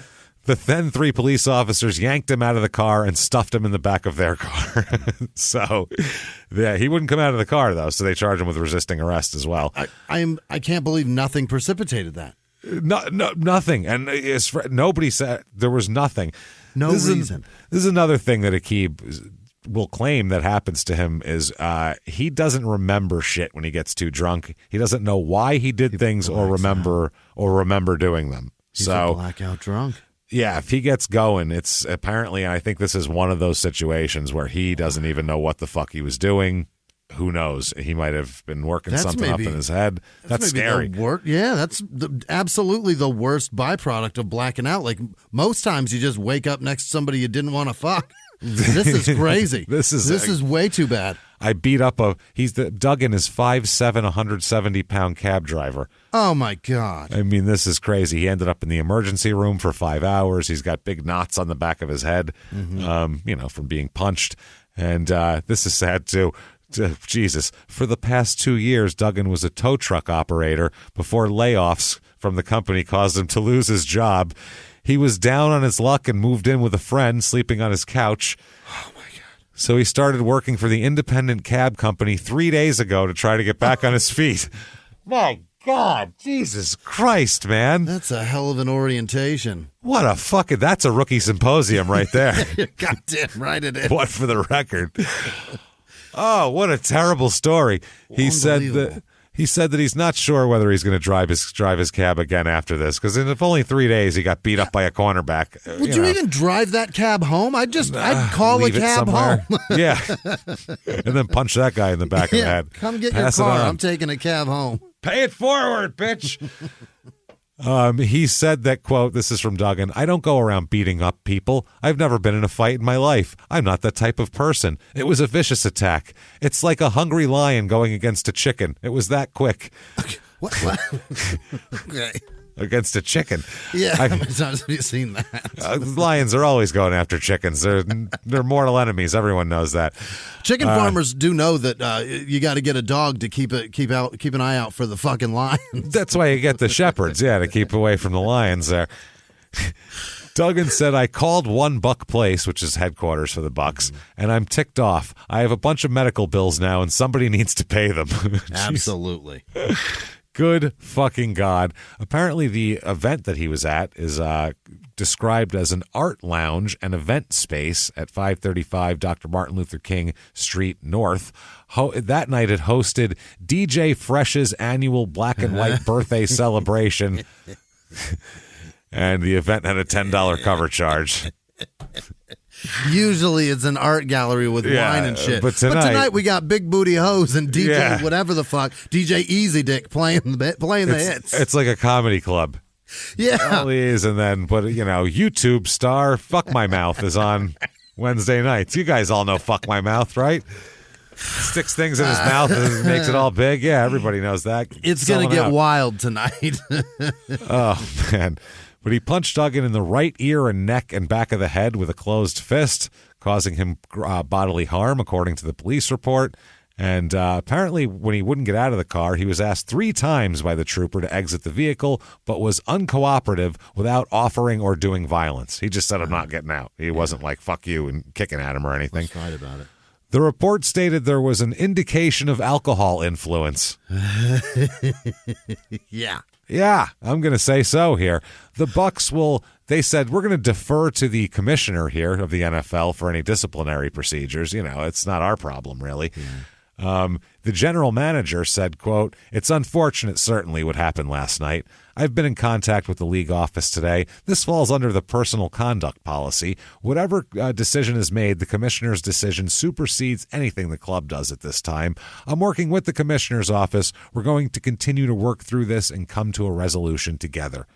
So, the league spokesman says that they're going to look into it and figure out what's going on. Then Dominic said, Aqib, this is the general manager of the Bucks, Aqib is a very outgoing, outspoken young man. He certainly needs to mature a lot more. That's what I'll say. I thought he was all matured up. He's been doing so much maturing. He's still got more to go? God damn it, man. How far down was he to begin with? Dominic went on to say, "That's what we're doing is trying to help him. It may not seem like it's working, but I think we're going to continue to work with him. If he needs counseling, he's going to get counseling. We're going to work and try to catch his attention." Well, there you go. Yeah. So 2009 Tampa, they're 3-13. Yeah. So They suck. It fell apart. This is when after Gruden quit. This is Raheem Morris's first year here. During that season, charges are filed against him for the cab driver deal. And the assistant state attorney, Ripplinger, said, "We believe the cab driver was hit. There's been no explanation that the cab driver did anything that caused him to get hit while driving on the interstate." Crazy. Nothing could cause you to punch someone while they're driving you at 75 miles an hour. That's fucking, that's insane. That's fucking crazy. He went on to say he hit a cab driver while he was driving on the interstate. It's a very serious situation. Luckily, there was no collisions as a result. Because he hit him, he just went over a lane. He could have bashed into somebody, and it could have been bad. He also said, the DA, that alcohol was a sufficient explanation for what happened more than anything. Yeah, I could have told you that probably. They said that in the end, he's not charged with the resisting arrest, even though he was arrested for it. They said because there was no violence there, and they said that alcohol could have played a role in his not exiting the cab immediately. Maybe he felt unsure on his feet. We don't know. Yeah. We're going to go ahead and give him the benefit of the doubt, because he's on the Tampa Bay Buccaneers, and there's nothing else going on in Tampa, really. So maybe he feared for his safety, didn't recognize them as officers. Who knows? Miami has sports. Orlando has Disneyland. We have this.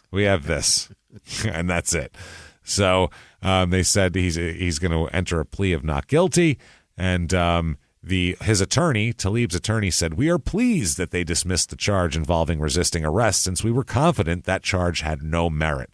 We will move forward in defending the battery charge. Obviously, there's a lot of options that are available, and the charge is only a misdemeanor. So we will work with the state and move forward in seeing the best resolution for what we can get on behalf of our client." So we're going to cop a plea. If they'll give us a plea, we'll take a plea. Put it that way. So Aqib starts all 15 games he plays in this year, which is not too shabby at all. He has 5 interceptions, which is better than last year. Yeah. Again, not too shabby. Recovers a fumble as well in there. 64 tackles, not bad. He's doing well. Yeah. On the field, anyway. He ends up pleading not guilty to the cab incident here, and the case ends up they end up dismissing it because he ends up pleading eventually, and he enters a pretrial diversion program and agrees to take anger management classes. Anger management will keep you from blasting a cab driver when you're drunk? I think he needs alcohol management classes. There it is. Yeah. I don't mean to quit drinking, just how to manage being drunk better. You know what I'm saying? You know the point where you go, "Oh, I'm really fucked up. I'm going to start punching cab drivers soon. I should stop." Whatever you felt before that, get to that point and stop. Yeah, there's buzzed. Yeah. There's few beers. Yeah. There's I'm pretty drunk. And then there's I'm so fucked up I'll punch a cab driver while he's driving for no reason. That's a different level of drunk, Or don't leave until you've passed that to I'm not even capable of punching a cab driver. Yeah, just carry me to the car and put me in there, and I'll sleep until we get home. That's the other level you get to. That's the level he has to be at always. But just that belligerent, like looking at everybody suspiciously drunk look, like you're like, the worst. Boy, yeah, that's the guy I'm waiting to fucking dodge a shot from that guy all the time. So also they reached a civil agreement with the cab driver, so he can get his medical bills paid, which is nice. I was worried about that guy. Christ, he had a bad time. Yeah. So 2010, Tampa improves to 10-6 this year. So they won 7 more games? Yeah, good job, Raheem Morris, man. That's not bad at all. He plays in 11 games, Aqib does, because he's hurt this year a little bit. 11 games, starts all 11, 6 interceptions this year. So 4, 5, and 6 he's gotten so far. Not bad. He's doing great. Fantastic, actually. March of 2011, this is interesting what happens here. So, okay. There is an incident with his sister, Saran. It's like the rap, Saran. Really? Saran, right? Yeah, Saran, Saran, maybe. I don't know. We're gonna go with Saran because that's what I see because it's so on a fucking rap. Yeah. So, anyway, her boyfriend apparently there'd been an incident earlier in the day with this guy, all right? Billings is his last name. He was listed as a suspect in a disturbance at his sister's home earlier that day and was taken into custody on charges of domestic assault, interference with an emergency phone call. God. Yeah, he roughed her up and then tried to take the phone away when she tried to call 911. So I guess apparently the guy was charged with intentionally and recklessly scratching her head and with his fingernails. Okay. What a weird thing for a guy to do. I'm going to scratch your head. Like, what a... well, I've never even... I can see it being an accident, too. Like somebody like trying to like hold on to you too long. And you're like trying to push him off and you like accidentally scratch him. But what if he scratched on purpose? That's a weird move. It says intentionally. If he was just like, like, you know, intentionally. That's what he did. He was like, and then he like, I don't know what he did, bro. Right? Like, what the fuck, man? If he did not hiss, he did it all wrong. Yeah, if you're gonna scratch somebody, you better hiss beforehand. That makes it. It lets them know it's coming right there. You know. So, and then make that sound effect when you scratch at him. So, that's what ended up going on. Apparently, then he took the phone from her hand and broke the phone when she tried to call 911, which is highly illegal, obviously. So, out of this, later on in the day, comes an arrest warrant for Aqib Talib, okay? Oh. How do we get there? Because he's defending Saran, you betcha. Oh, you know, he is going to keep her all under wraps, sir. He's going to keep Saran. Wrap her up real nice. Wrap her up. The investigation began when police were called at 7:30 p.m. to a disturbance where people were fighting and gunshots were heard. Okay? What? This is well after the original arrest of Billings for the scratching and phone breaking. That took place at like noon. This is... Right. He's out of jail. The same day. He's out of jail by now. Okay. So, this is the home of Saran, and also Shannon Billings is her boyfriend who lives there as well. Right. Okay. The Garland police will end up saying, quote, "We're very fortunate that no one was shot and killed that day." The reason is... lack of trying? Oh, it certainly wasn't for lack of trying. The Garland police said that Aqib and his mother, Akolo here, shot at Billings. Both of them did that day. They missed, thankfully. This is fucking nuts. Wow. Okay. So here's what ends up happening. They said they're called to this disturbance with her and her boyfriend. Aqib apparently had pointed a 9mm at him and shot at him and missed. Then he pistol whipped him. Oh. Aqib pistol whipped the boyfriend. After he shot at him, he then pistol whipped him. Then apparently at one point during mid pistol whip, I guess it was outside, he hit the gun on a fence and it flew out of Aqib's hand and Billings picked it up and now he has Aqib's gun. Oh no. And starts squeezing the fucking trigger. But luckily for Aqib, when he hit it on the fucking fence, it did something to it and fucked it up and broke it. So now it was jammed. But this guy is squeezing shots from 3 feet away trying to shoot Aqib because Aqib's beating him with a gun, and the gun's jammed. Aqib's lucky to be alive. Oh, he should have been killed. Yeah, if he didn't hit that fence just right, he'd be dead as fuck at that point. So... at that point, once everybody realized the gun isn't working, then Aqib starts fighting Billings with his hands. Then now they start going to fucking combat, which is understandable. They're trying to kill each other with weapons. This is a de-escalation, if anything. So he ends up fucking fighting with him. They're rolling around fighting. While this is happening, Akolo pulls up in her car, jumps out of her vehicle, handgun in fucking hand. Mama Talib armed to the teeth. Mama Talib jumping out like Starsky and Hutch or some shit. She slid across the hood and fucking ran over there. Like Martin Lawrence and Big Mama. Yeah, with her gun out, bucking shots at Billings from there. Aqib is right by her, too. She's just bucking shots, missing everybody, thankfully, but bucking shots immediately coming out of the car. Billings is diving for cover. They said several shots. Several shots she 12, bucked at him. 11? She probably emptied the clip. I don't fucking know. Did. Yeah. So this whole thing, that's what police arrived to.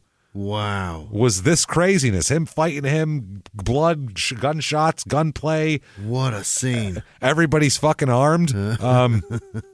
Aqib had taken off earlier. Before the cops came, Aqib took off. Yeah. So he said through his lawyers that he's set to turn himself in later in the week.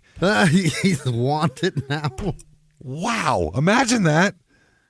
I'll be around. I don't know. I got stuff to do. Maybe Thursday, Friday. That's like the Chappelle Show sketch where he's like, fucking, with Tron or whatever. I'll be there like, Thursday. I got an appointment with my girl. Between 11 and 7.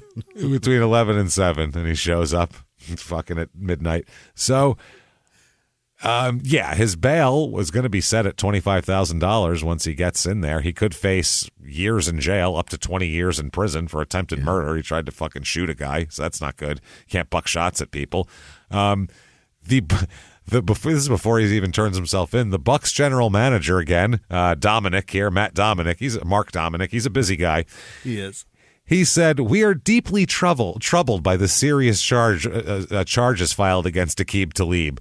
Due to current labor circumstances, we will withhold any further comment or action," because they were in the middle of a lockout at that point. So they're like, not our problem. We got a lot of shit happening.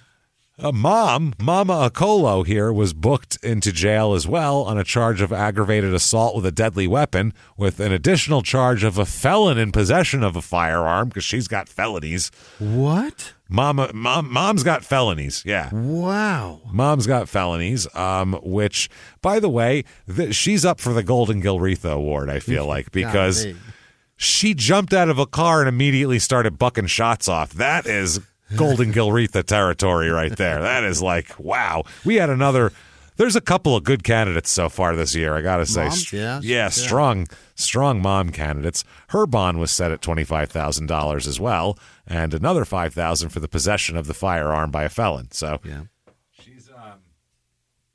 she's got issues like he does. So he ends up turning himself into authorities finally a few days later, aggravated assault with a deadly weapon, posts his bail, and gets the fuck out of there. He was like, Mom's on her own. Fuck her. Yeah. No, he didn't say that. Imagine that. But for real. I bailed myself out, but Mom's going to have to figure that shit out on her own.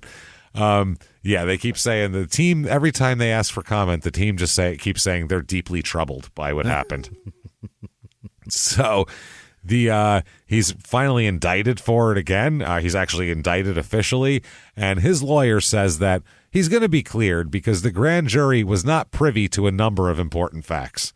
Like what? Like what? Yeah, they tried to kill a man. Like, yeah, I don't know. So about a month later here, well, this is all going on. The felony charges are dropped by the prosecutors. Wow. Yeah, he was set to stand trial on June 25th, and like 2 weeks before that, they dropped the charges against him, which is crazy. His lawyer says, "We appreciate the district attorney's thorough review of this case. Aqib is appreciative of the support he received from the Tampa Bay Buccaneers organization, his teammates, Buccaneers fans, and his friends and family during this difficult period. With this matter now successfully behind him, Aqib's sole focus is on contributing to his successful 2012 season with the Tampa Bay Buccaneers." All the cliche bullshit. Wow. Oh, wow. That is the silverest cliched statement of all fucking time. So 2011, he's back on the Bucs like it never happened. No big deal here. They go 4-12 that year. Not great at all. Back down to shit. December 19th, they place him on the IR, so he's a little injured here. 13 games started, 2 picks. He has 2 returned for touchdowns, though. Both picks he returned for touchdowns, so that's impressive. He during that year, 2012 is the next year. 2012 season, in October, he's suspended by the Buccaneers for 4 games for violating the NFL's substance on performance-enhancing drugs. Right. He has a positive test for Adderall. So he's taking Adderall, before the games a lot. It's a pump-up. It'll get you going. Yeah. So, positive test for Adderall. And he said, quote, "Around the beginning of training camp, I made a mistake by taking an Adderall pill without a prescription." Okay. So, if you have a prescription, I think you're allowed to do it. So, anyway, the Bucs, he's suspended, and he's in the last year of his contract as well. Yeah. So the Bucs are willing to listen to offers for him, and they end up trading him to the New England Patriots for a 4th-round draft pick. You sent your 1st round for a 4th? Which it's the last year. They were going to get nothing for him if he goes free agent. So, and for New England, you just got a starting shutdown corner for fucking a 4th-round draft pick. For nothing. For nothing. Dominic, the general manager of the Bucs again, he said, the thing you have to keep in mind is as an organization is your body of work and what it is. Talib played well here, but at the same point, he's got 8 games left on his contract. We have to look at everything when we make these decisions. Sure. So there's that. He said, there's been long days of calling every team to ask what's the opportunity, what might make sense for our football team, and that's what we got Thursday. The good thing about this trade is it provides us another 4th-round pick. Oh, everybody loves a 4th-round draft pick.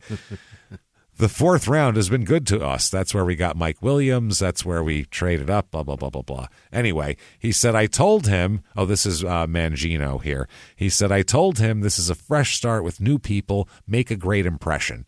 He said, he'll work. Practice for him was fun. He told me he was excited to go there because they win, but he knew they have a system there. They're very structured. They play very intelligent football. I just told him, work hard and lay low. When you're not at work or in meetings, just lay low and relax. So don't get in the limelight here. So November 12th, the Patriots lift his suspension. They're like, that was with them. That's not us. Right. That helmet's silver for a reason also. He hasn't fired a single shot in Boston. Nobody here has seen a gunshot, so I don't know shit. Now, he has some shit to talk about Schiano, who is, I guess, the prize general manager, but that was Dominic, somebody with the organization. Yeah. He says, quote, I always felt like Schiano had it out for me because, I don't know, whatever he heard in the past. He came there. It was already my 4th year in Tampa. I done been in trouble with the law every year. I done been in a fight at a rookie symposium. So he had the rundown on me. So I feel like he was on me from the beginning. So that wasn't the first straw. That was just the last straw. Okay. Well, yeah, you just explained it. You done been in trouble with the law every year and done been in a fight at the rookie symposium. So when you done did that shit, people are going to fucking wonder if you're going to fuck up more and worse. When you done been a problem, you're going to get moved. It's a thing. Then he said, quote, I don't know if he's ignorant or what. To me, I don't know if he's ignorant or what. I like this guy. I like this guy so far. He beat up a cab driver, which I don't like because that's like, talk about punching down, Jesus Christ, and physically and in the world. Crazy. And it's just crazy to punch a cab driver who's driving you. That's just insane. But for no reason. Like I can understand like getting. But what? How do you even talk to a cab driver to get to a point where you're mad at them? I wouldn't. They didn't even talk. That was the fucked up part. Uber drivers. Fuck that. No. And then the thing with his sister, I get this guy got arrested for hitting your sister and shit earlier in the day, and now she just told you that he's back. Well, guess what? You're going to fucking go over there and try to get rid of him. But I don't think gunplay is the way to approach this. That's the problem. It's a bad plan, yeah. That's going to be murder at that point. That's not good. Yeah. So you can't do that. I could see going over there and threatening to kick his ass. That would be understandable. I'd have no problem at all with that. But pistol whipping is a different story. It's a bridge too far. I understand the want to, trust me, but you just can't do that. So he treated him like Henry Hill treated the guy across the street from fucking... That's the Lorraine craziest Bracco. pistol whipping ever. Because, like, in my head, I see somebody getting pistol whipped by somebody holding the barrel and, like, you know what I mean? Like, and just whipping them with the butt. No. But, like, holding it like a fucking rock and just mashing it into a guy's face. While you hold the back of his hair to make sure you really get a good square shot in on him. Fucking unbelievable. That's lovely shit right there.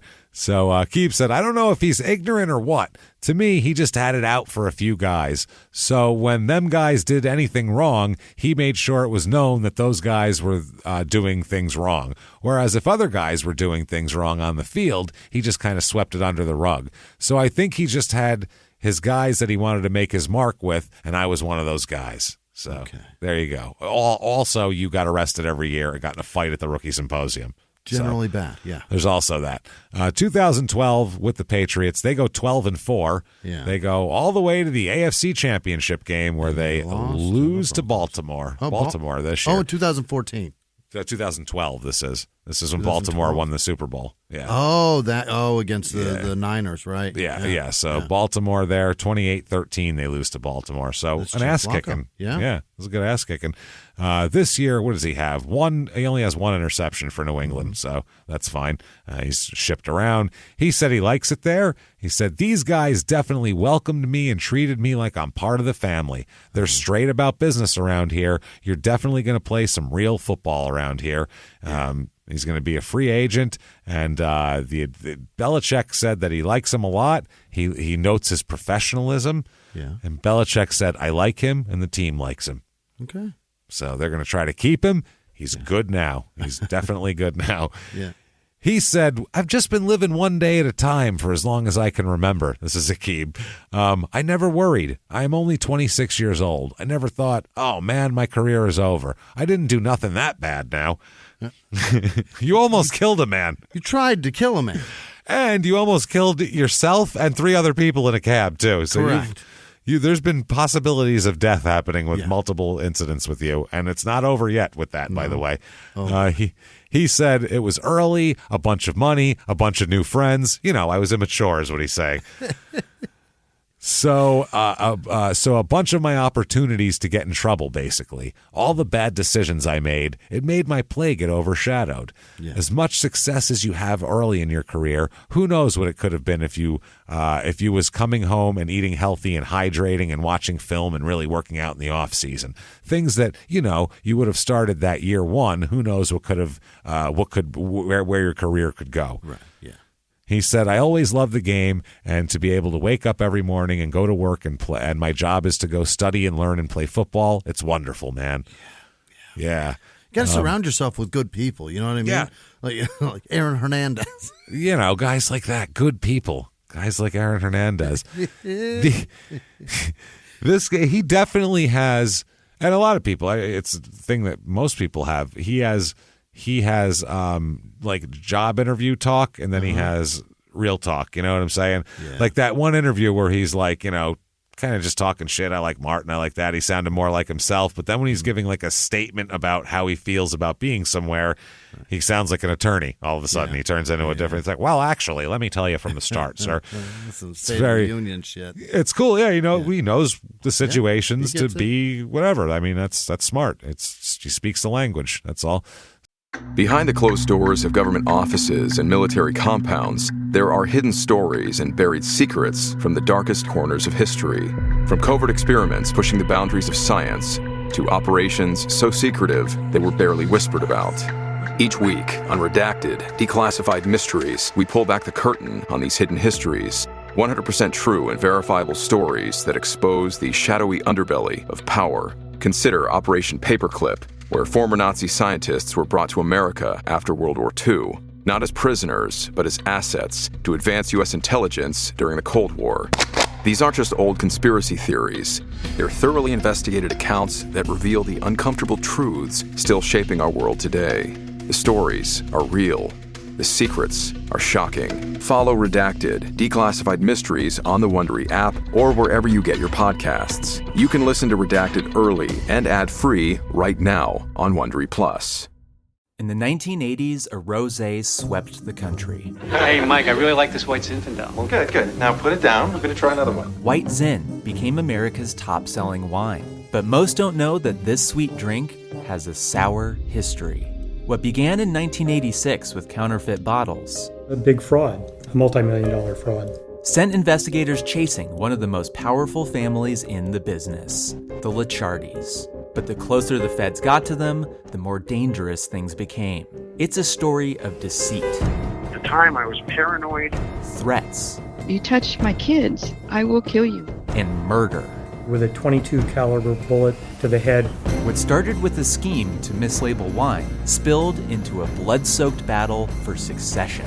Welcome to Bloodvines. You can binge listen to Bloodvines exclusively and ad-free on Wondery Plus. Join Wondery Plus in the Wondery app, Apple Podcasts, or Spotify. So November 12th, 2012. By the way, when he retired, he was, I believe, tied for the most pick sixes in NFL history. Is that right? Yeah. Here's one of them, which was in November 2012 versus the Colts. Andrew Luck threw a pass, and he intercepted it, went up the right sideline, ended up with a 59-yard touchdown return. Wow. So this was a big deal for the Patriots. The Colts were a big rival, Right. And it was a 14-14 game at that point, and it broke it open. He says They're it in was the same division, right? It's Colts, Patriots. No, that's South and You're right. East. You're right. So he said that it was his favorite pick six of all time. Mm-hmm. He said, quote, "It was my first big play on the main stage. New England playing the Colts. That's main stage football. Your game's going to be 4:30, America's game, or a night game. We was blacked out all around Tampa for 2 seasons because they don't sell out there, or didn't at that time. The locals can't even watch us on TV because we didn't sell enough tickets. When I left there and went to the main stage, I felt like this is the NFL here. You go to Dunkin' Donuts, they buy your food. You pay for nothing here. You get free donuts, man. Free dunks. Man, fuck the Super Bowl and all this money and shit. Man, I got free donuts. This is crazy." He said, you get free donuts. You pay for nothing here. We love you, Talib. I'm like, y'all don't even know me. I just got here. Yeah. So he said no one in New England will let you pay for anything, basically, It's because you're a true. Patriot. Yeah. Which, Yeah. absolutely. So they signed him for 2013 to a 1-year, $5 million contract. Nice. They go 12-4 that year. They beat the Colts in the division championship game, and then go to the conference championship game against the Broncos and lose 26-16. That was a glorious time for Jimmy Westman. But don't worry, Denver's going to go to the Super Bowl, and they're going to let the Seattle Seahawks show them who's boss. It was embarrassing. That wasn't fun at all. That was a bad one. From snap one. Yeah, that was ugly. Unbelievable. That was an ugly fucking Super Bowl. He had 4 interceptions that year in 13 games, so damn fine. Makes the Pro Bowl for the first time in his career. Not bad. 2014, March 12th, he is a free agent, and he is signed by the Denver Broncos to a 6-year, $57 million contract. Yeah, that was a big one. In 2014, he is to make... what is it here? His signing bonus $1 million. This year, he's going to make $11,906,250 total in worth every in money. penny. Not bad, yeah. Aqib said Bill, meaning Belichick, was willing to match the same deal, but they wanted to do something with the guaranteed money, so it's not the same deal. So it was cool. It's a business, man. I'm not falling in love with nothing, you understand? At that point, I was playing good football. My name was ringing bells around the league. It was a good opportunity to get paid. It's that's your main opportunity. You played your whole career for this. I didn't want to go to a sorry bad team and be sorry, win no games again. I was done with that. I wanted to go to a winning team. A winning team called me, so it was an easy transition. So be sorry. Remember when that was a thing? Yeah, you sorry, motherfucker. Yeah. He talks like he's our age. You know what I mean? He's talks so like he's younger older than us. He talks like a guy. He talks like any black kid I knew when I was a kid. Like if they had an uncle, that's how their uncle talked. Yeah. Like an uncle in 1994. That's what he talks like. Yeah. I'm sitting around being sorry, and we'd be like, "Are we being sorry?" Like. But that's how he talks. I can hear one of my friend's uncles saying that to us sitting in the house, calling us sorry, and us looking at each other like, "Are we sorry?" Is that like I don't feel sorry. I feel all right. No, we knew, but we were just like, we're not doing anything wrong. Why are we sorry? Yeah, we think we're good. But yeah, he talks like a 56-year-old black man is what he talks like. He's an old soul for sure. He's absolutely. Well, his sisters he has older siblings. That's what it is. You just nailed it. Yep. And they're cool to him. So whatever slang his sister was using, who's 16 years older than him, that's what he uses, I think. That's what it is. I think you're right, man. I think that's exactly He's what in it his is. 20s talking like a 45-year-old person because that's who raised him. Yeah, I didn't want to go to a sorry bad team and be sorry, win no games again. So he said that he liked playing with Peyton Manning and Tom Brady. He said he was starstruck around them because they were like the face of the league. Yeah, they were the face of the league, and they were around when he was in high school. These guys were, stars. Tom Brady won a Super Bowl while he was in high school, and Manning was the star of the league. So he might be the only player that's done that. Played with both of them. I think those a couple guys. Denver had quite a few Patriots. Yeah, they had a few. They liked that. Yep. He does say this, quote, Tom was a little more to himself. He's still going to come talk to you. You could always go talk to him. But off the field wise, I chilled with Peyton more times than I chilled with Tom. Okay, I would pay money to watch Aqib Talib and Peyton Manning do a social activity together. No, I want them in a car, like going somewhere together. I want to watch them go out to lunch. I want to watch them go bowling, go fishing. I want to watch those two interact with each other because they're the most different fucking people I've ever heard of. He's like, hey, Peyton. He's like, what's that, Aqib? And they're like reeling in their reel, and he's, putting another worm on it. And he's like, you ever had to shoot at your sister's boyfriend because he scratched her head, then broke her cell phone, and then you're shooting at him, your gun jams while you're pistol whipping him, right? He tries to shoot you, but luckily the gun doesn't go off because you broke it on the fence. Then you got to whoop his ass. But the problem is you got to dodge more gunfire because your mom drove up on the lawn, got out of the car bucking shots, right? And Peyton's like, huh? What's that now? I was on Saturday Night Live, and then he pulls in his fish, and then Aqib goes, that is a sorry-ass fish, man. That's a sorry-ass fish. He's like, you're right, it is, and he throws it back. I'll throw it back. Peyton's like, one time a chick said I touched her butt during a massage like 25 years ago. That's the only thing I got that's comparable to that. I got nothing. So I think he also made her touch his dick. Oh, really? I think he guided her hand to his dick, or I don't like that. Took off his towel or something. It was. I don't like guiding at all. Yeah, it was a little more forward than just like him playing with her ass. It was. I don't. That's not good. Allegedly. Allegedly, yeah. That's Jesus. what I've heard. Did he buck any shots off at her? No guns. None. Right, well, still, that's bad. No, that's terrible. I'm not saying it's better. I'm just wondering if it was even worse. Like, did he also pistol whip her? No, I think the most frightening gun in the room was his own. You know what I mean? Yeah, probably. his own sidearm. Aqib goes on to say, Peyton did some nice things for the team. He rented out the whole casino for the team, all kinds of stuff. Wow. He was a true jokester. He going to come down to the defensive locker room, tell jokes all the time. It was amazing playing with Peyton Manning. How about that? Everybody says that. He's kind of real sociable and shit. He likes to fuck around. He's like, real dudes do. Yeah, kind of one of those guys. So in Denver, 2014, 12-4. The Denver Broncos, and then they lose in the first round of the playoffs to the Colts, which is terrible. He's in the Pro Bowl again, starts all 15 that he plays. He has 4 interceptions, 2 of them returned for touchdowns. Yeah. Not too fucking shabby there. 2015, though, the offseason, he and his brother are questioned at the scene of an aggravated assault at a Dallas nightclub. Aggravated assault. Apparently there was some shit going on. They were questioned, not charged. His car was towed away and examined for forensic evidence as well. So, oh boy, I don't know if somebody got beat up near his car or whatever, but both him and his brother were like held for questioning. So there had to be not arrested, but they were questioned. So I don't know what happened, but no one's ever charged out of this. So it goes away. 2015 Denver, 12-4 in the regular season again. They beat Pittsburgh 23-16 in the divisional round. Yeah. Then the AFC Championship game versus the Patriots. This was a great game, actually. I remember this game. They beat the Patriots 20-18. Yeah. Phenomenal game to go on to play Carolina in the Super Bowl here. And boy, was that a beating. That was it was only 24-10, but the score doesn't tell the story. Nowhere near that score. The score doesn't tell the story at all. It may as well have been 80-0. Carolina had nothing happening. No, they couldn't get shit going at all. During that season, he suspended one game for violating the NFL's player safety rules. Yeah. Okay. When there was an eye poke that said that he placed his opponent at unnecessary risk of injury and should have been avoided. That's what the league said. So he's suspended. They said that I believe his whole hand went in the helmet and he gouged it with his thumb. They're saying he tried to do that. I guess he intervened between a shoving match between this guy, Allen, and Von Miller was the problem.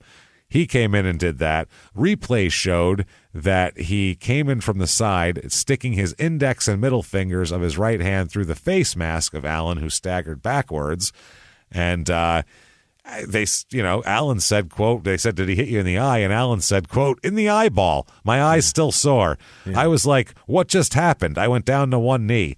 Another player thought we would have to take a timeout and the clock would stop. So I stood up and said, oh, let me walk off, but I can't see.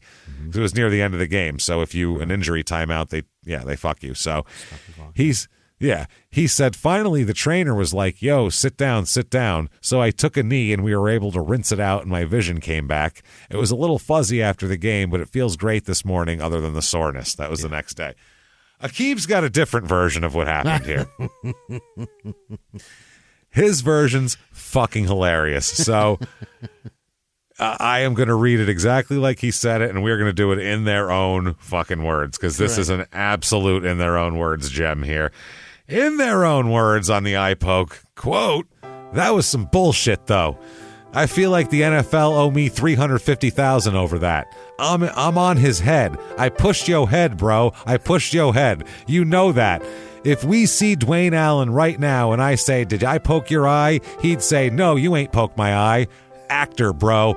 And for you doing that, they're going to fine me $350,000. So still, if I see Dwayne Allen to this day, I'm going to tell him you owe me some damn money. Real shit. You ain't got poked in the eye. You did an acting job. Referee threw the flag for you, and then you cool. Come on, man. It's not right. That's an in their own words right there, my friend. $350,000 for poking a guy in the eye. I didn't even do it. I shoved your head. You fucking actor. You lying ass. Costing me $350,000. You fucking actor. So there was that year. And then also during the Super Bowl, he had 2 personal fouls in the first half of the Super Bowl, and he's fined $26,044 for that. Yeah. The NFL fined the Broncos and Talib, so I bet they probably paid for it. I'm sure they did. If you win the Super Bowl, you pay the guy's fine. May as well give him, If you lost, I could see not paying it. Or you just take it out of the Super Bowl bonus, you know what I mean? That's true. Yeah, they get a good bonus. Because he was costing them fucking yardage like crazy. Yeah, we're going to give you a shitty ring. Yeah, we're going to give you the good ring, but you're not. We're going to give you the CZs. You're not getting it. So he'll think it's real, but it's not. We'll just give him. So at the podium after the game, they're talking to him about winning the Super Bowl and all, and he's standing there with his wife and everything like that, and in the middle of somebody, I don't remember what reporter it was, in the middle of the reporter asking him a question, he just turns away from the reporter, looks at his wife, and says, quote, "You're looking gorgeous, baby. We're going to get it in tonight." On national television, which I think... Aqib, tell me, in the third quarter, you're going to get it in tonight, You're going to get it in tonight. You looking gorgeous, baby. I love this fucking guy so far. So, oh, man, he said, after that, he said, quote, about the Super Bowl, "We was on Peyton Manning's team and we won that shit. It was the number 1 defense in the league." This was the no-fly zone Broncos, and won that shit. You know what I'm saying? That whole run, that whole year, I was most proud of being part of that defense, the team, and winning a Super Bowl. The defense carried the team that year, but you go watch the games. Peyton might not have been regular Peyton for the first 3 quarters, but in all those games, the fourth quarter came, Peyton was Peyton in the fourth quarter.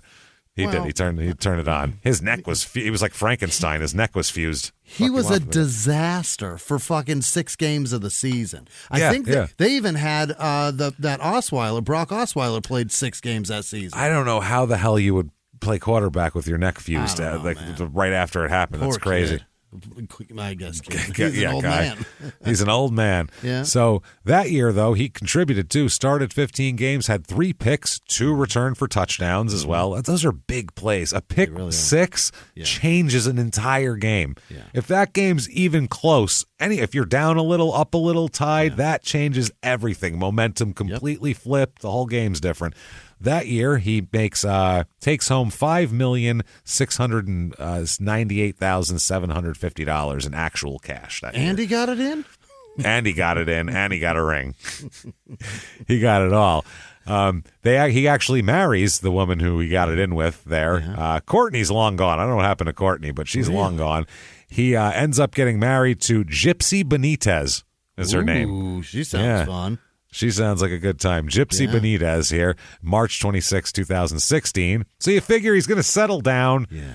He's got a Super Bowl ring. He hangs out with Peyton Manning off the field. Your head right, babe. They go they go to like Cracker Barrel for breakfast in the morning or something. I don't know what the hell they would do. That apple.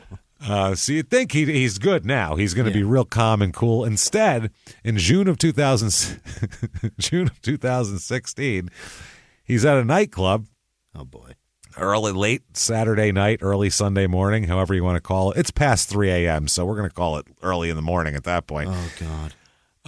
He's shot in his leg. Aqib, what? It went in his thigh and out his calf. Oh, so, all the way down. Lucky as fuck, yeah, is what he is. Lucky as shit, didn't break any bones. I mean, his whole career could have been over like that. He could be dead. He could be dead. It could have taken his artery. A lot of things could have happened.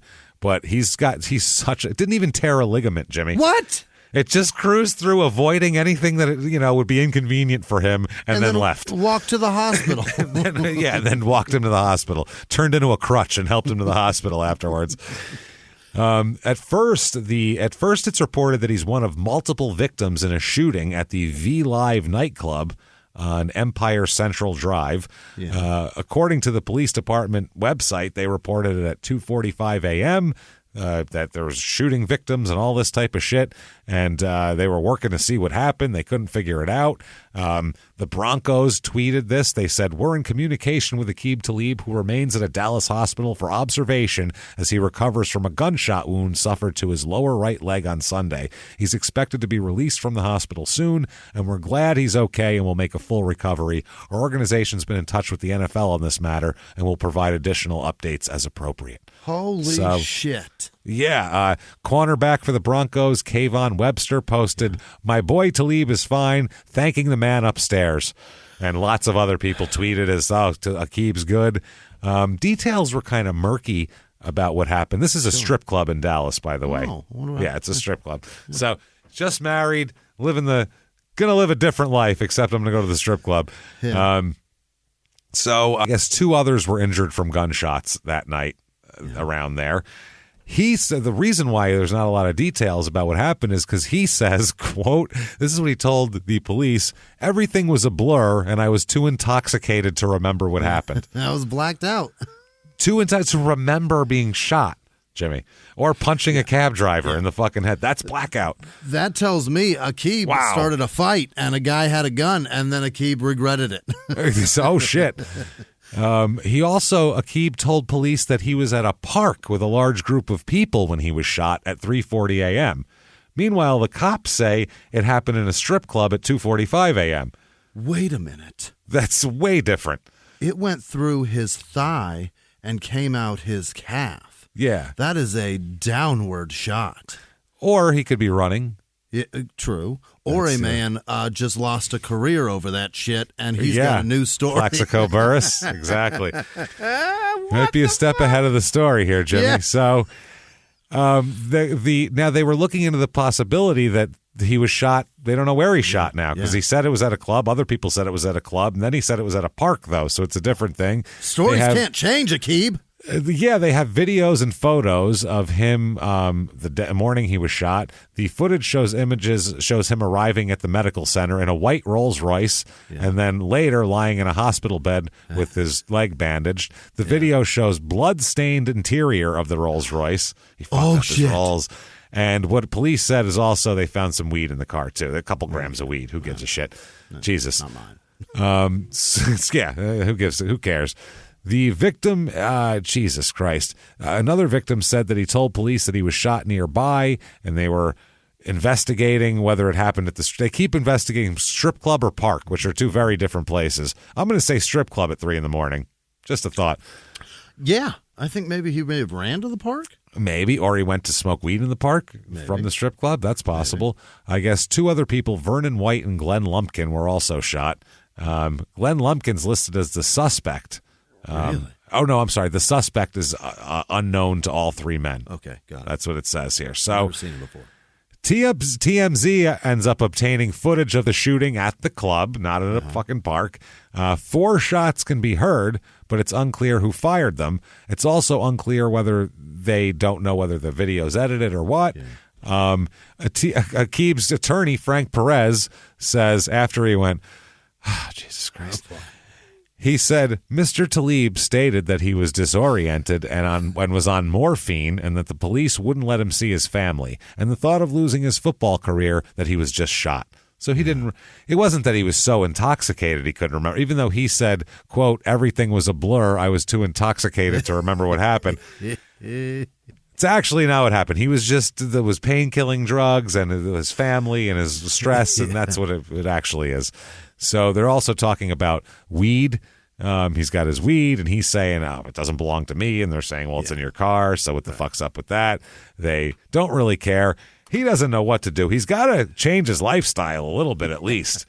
He goes home, and his wife's like, "Listen, we have to. Nothing has worked with you. You wouldn't listen to the guy at the rookie symposium. Right. You're not listening to your older brother, even though you both almost got arrested together at a bar. That's different. You're not listening to Bill Belichick. You're not listening to Peyton Manning. I don't think you're listening to your dad. I doubt he'd like this shit. He's an old Muslim man. I don't think he'd be into middle of the night strip club shootings probably either. Gunfire is usually not his thing. No, someone needs to help you. Someone needs to show you the light, and someone does, as there's a knock on the door. And it's Vinny Pazienza's ma. And she is going to teach Aqib some lessons. Yeah. And she says,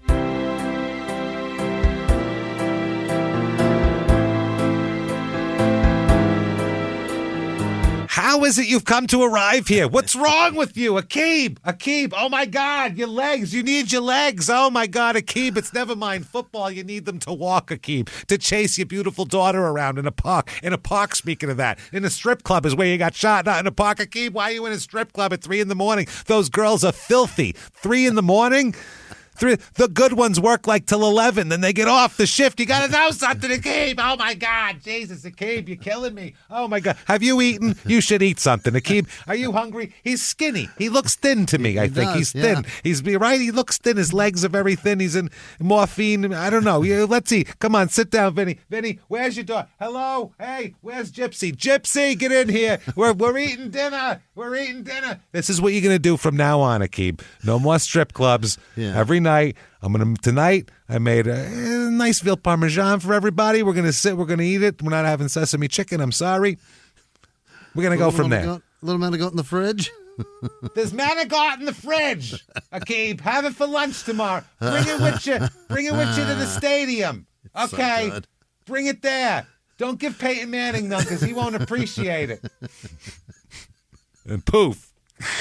And a poof of marinara sauce and homemade arguments. Homemade fucking tagli. Yeah, she's gone. So there you go. He's very confused, but he could use the help. He's okay with it. He likes a mother figure, he said. It's not bad. Sometimes you just need a life lesson.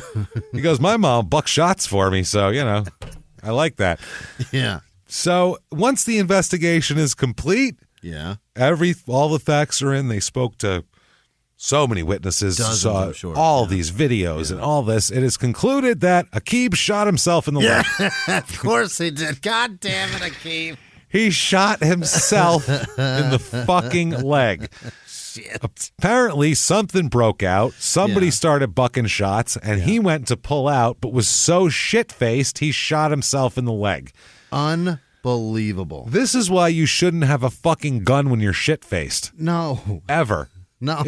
If you're not with it enough to even remember what happened, you should definitely not have a gun on you. That's crazy. And I understand being a public figure too. Yeah, I get it. Right, but if you're so worried about your well-being in public as a public figure, fucking don't go out, man. You've been paid well enough to stay the fuck home. Or hire a security guy. Hire some guy to take you places and stand by you. Better. Dude, you have so much money. Yeah. Hire them strippers to come to the house. That's it. Well, there it is. If you told the Broncos, he's playing for a Super Bowl championship team where he's a huge cog, and if you told the Broncos, hey, when I go out, shit goes crazy, I like to drink and shit pops off, would you guys hire me a security guy to drive me there and walk me around and make sure I'm safe? They'd say, we'll hire you two. We'll get you two. We'll take you in a fucking caravan like the president. We don't give a fuck. Absolutely. Don't get arrested or, for God's sake, get shot in the leg, you fucking moron. Unreal. So the Dallas police said they won't file any charges against him, which is interesting. Not even for being so drunk he fired off a fucking weapon in public. Wow. Like, how is that not a charge? Fucking Plaxico Burress went to prison for that, man. Yeah. It was in a strip crazy. club. It was in a strip club. Yeah, same shit. He went to prison for that. Yep. He got suspended for a year from that. Aqib gets ugats from this. Nothing. Not charged with any crime, any law, nothing. It wasn't even, he didn't even possess the gun illegally under Texas law. You can be drunk and have a gun in Texas. The giant difference here is New York and Texas. Yeah, that's a big deal. But I mean, even in Arizona, you're not supposed to have a gun if you're drunk. And Arizona is built on drunk people shooting each other. It's pretty wild. And you're still not allowed. That's one of the rules is if you stumble out of a bar with a fucking gun on your waist, you'll get arrested for that. Problem. Yeah. Yeah, you should, because you shouldn't be. You're going to go drive around and shoot people now. Right. So 2 ways to kill you, goddammit. I'll shoot you or I'll bang into you with my car. So he said when asked about it that, quote, I want to move on and concentrate on the season rather than him, I'm sure he does. Shooting myself. Yeah. He said he was carrying the gun in his pocket, this is later on, and it accidentally discharged, sending a bullet into his right thigh, down his leg, and out of the back of his calf. He said, it was a crazy accident, man, a freak accident. I still really don't know how it happened, honestly, because my finger wasn't on the trigger. I pulled my jeans up, dropped my arms back down, and got caught on something in there, right? Flipped like this. It was crazy. Okay. I had so many thoughts in my head. Is it over with? Is my Achilles torn? Am I going to be out for the season? How many games am I fitting to miss? Sean Taylor. All this stuff was going through my head on the way to the hospital. Yeah, Sean Taylor got shot in the groin. It's all yeah. over. That's a wildly vivid description of something that he didn't remember. That he doesn't remember at all. I don't know. And the other thing is, what about the other 3 shots that were heard ringing out? What happened then? He acted like pulling my jeans up. It sounds like there was gunplay going on, and you were trying to protect yourself, which is fine. I get that, but got to get your tool. You don't want to say like I was about to draw in the strip club parking lot on somebody. That's probably a bad look for him at this point. So he said, the next thing I knew, I was morphined up. The next day I woke up, tell me how messed up I am. They were like, you didn't hit anything. It went straight down the back of your leg. And the only thing I could think of was I prayed from the time I was shot till the time I fell asleep from the morphine. Yeah. I was just praying, asking God, apologizing. There's so much stuff. Yes. Yeah. Yes, Aqib? Hold on a minute. Wait. No, I'm not angry with you, but you were in a strip club parking lot at 3 a.m., man. This is what happens, bro. Like, you have got to take it on the chin once in a while, is all I'm saying. He's an amazingly... I did my part. Like, insanely terrible shot. He missed the guy that attacked his sister, and then he point blank didn't even hit anything. Shot himself. His fucking self. Point blank missed everything. Couldn't even take his femoral artery out. The fuck is wrong with this guy? He said there's so much stuff you could hit that would put you down for life, for your career, or at least half a season. So much stuff. Major arteries, major vein, major nerve behind your knee. Hit your knee, tear it, break your fibula, break your tibia, tear your Achilles. I'm blessed. I definitely... I'm a blessed idiot. Jesus Christ. It's better, I guess it's better to be blessed than smart, I guess. Yeah. He said it's like better to be lucky than good, I think. Yeah. I think it's better to be blessed than smart, obviously, in this particular case. He's such an idiot. But better he seriously lives smart, sir. with more of a lucky horseshoe up his ass than I do, James. Like I've been very lucky in a lot of things I've done, but Aqib Talib is the luckiest person on earth. I'm convinced of it. This is fucking why it is. It's fucking crazy. He said, I'm definitely continue to say my prayers every morning and every night.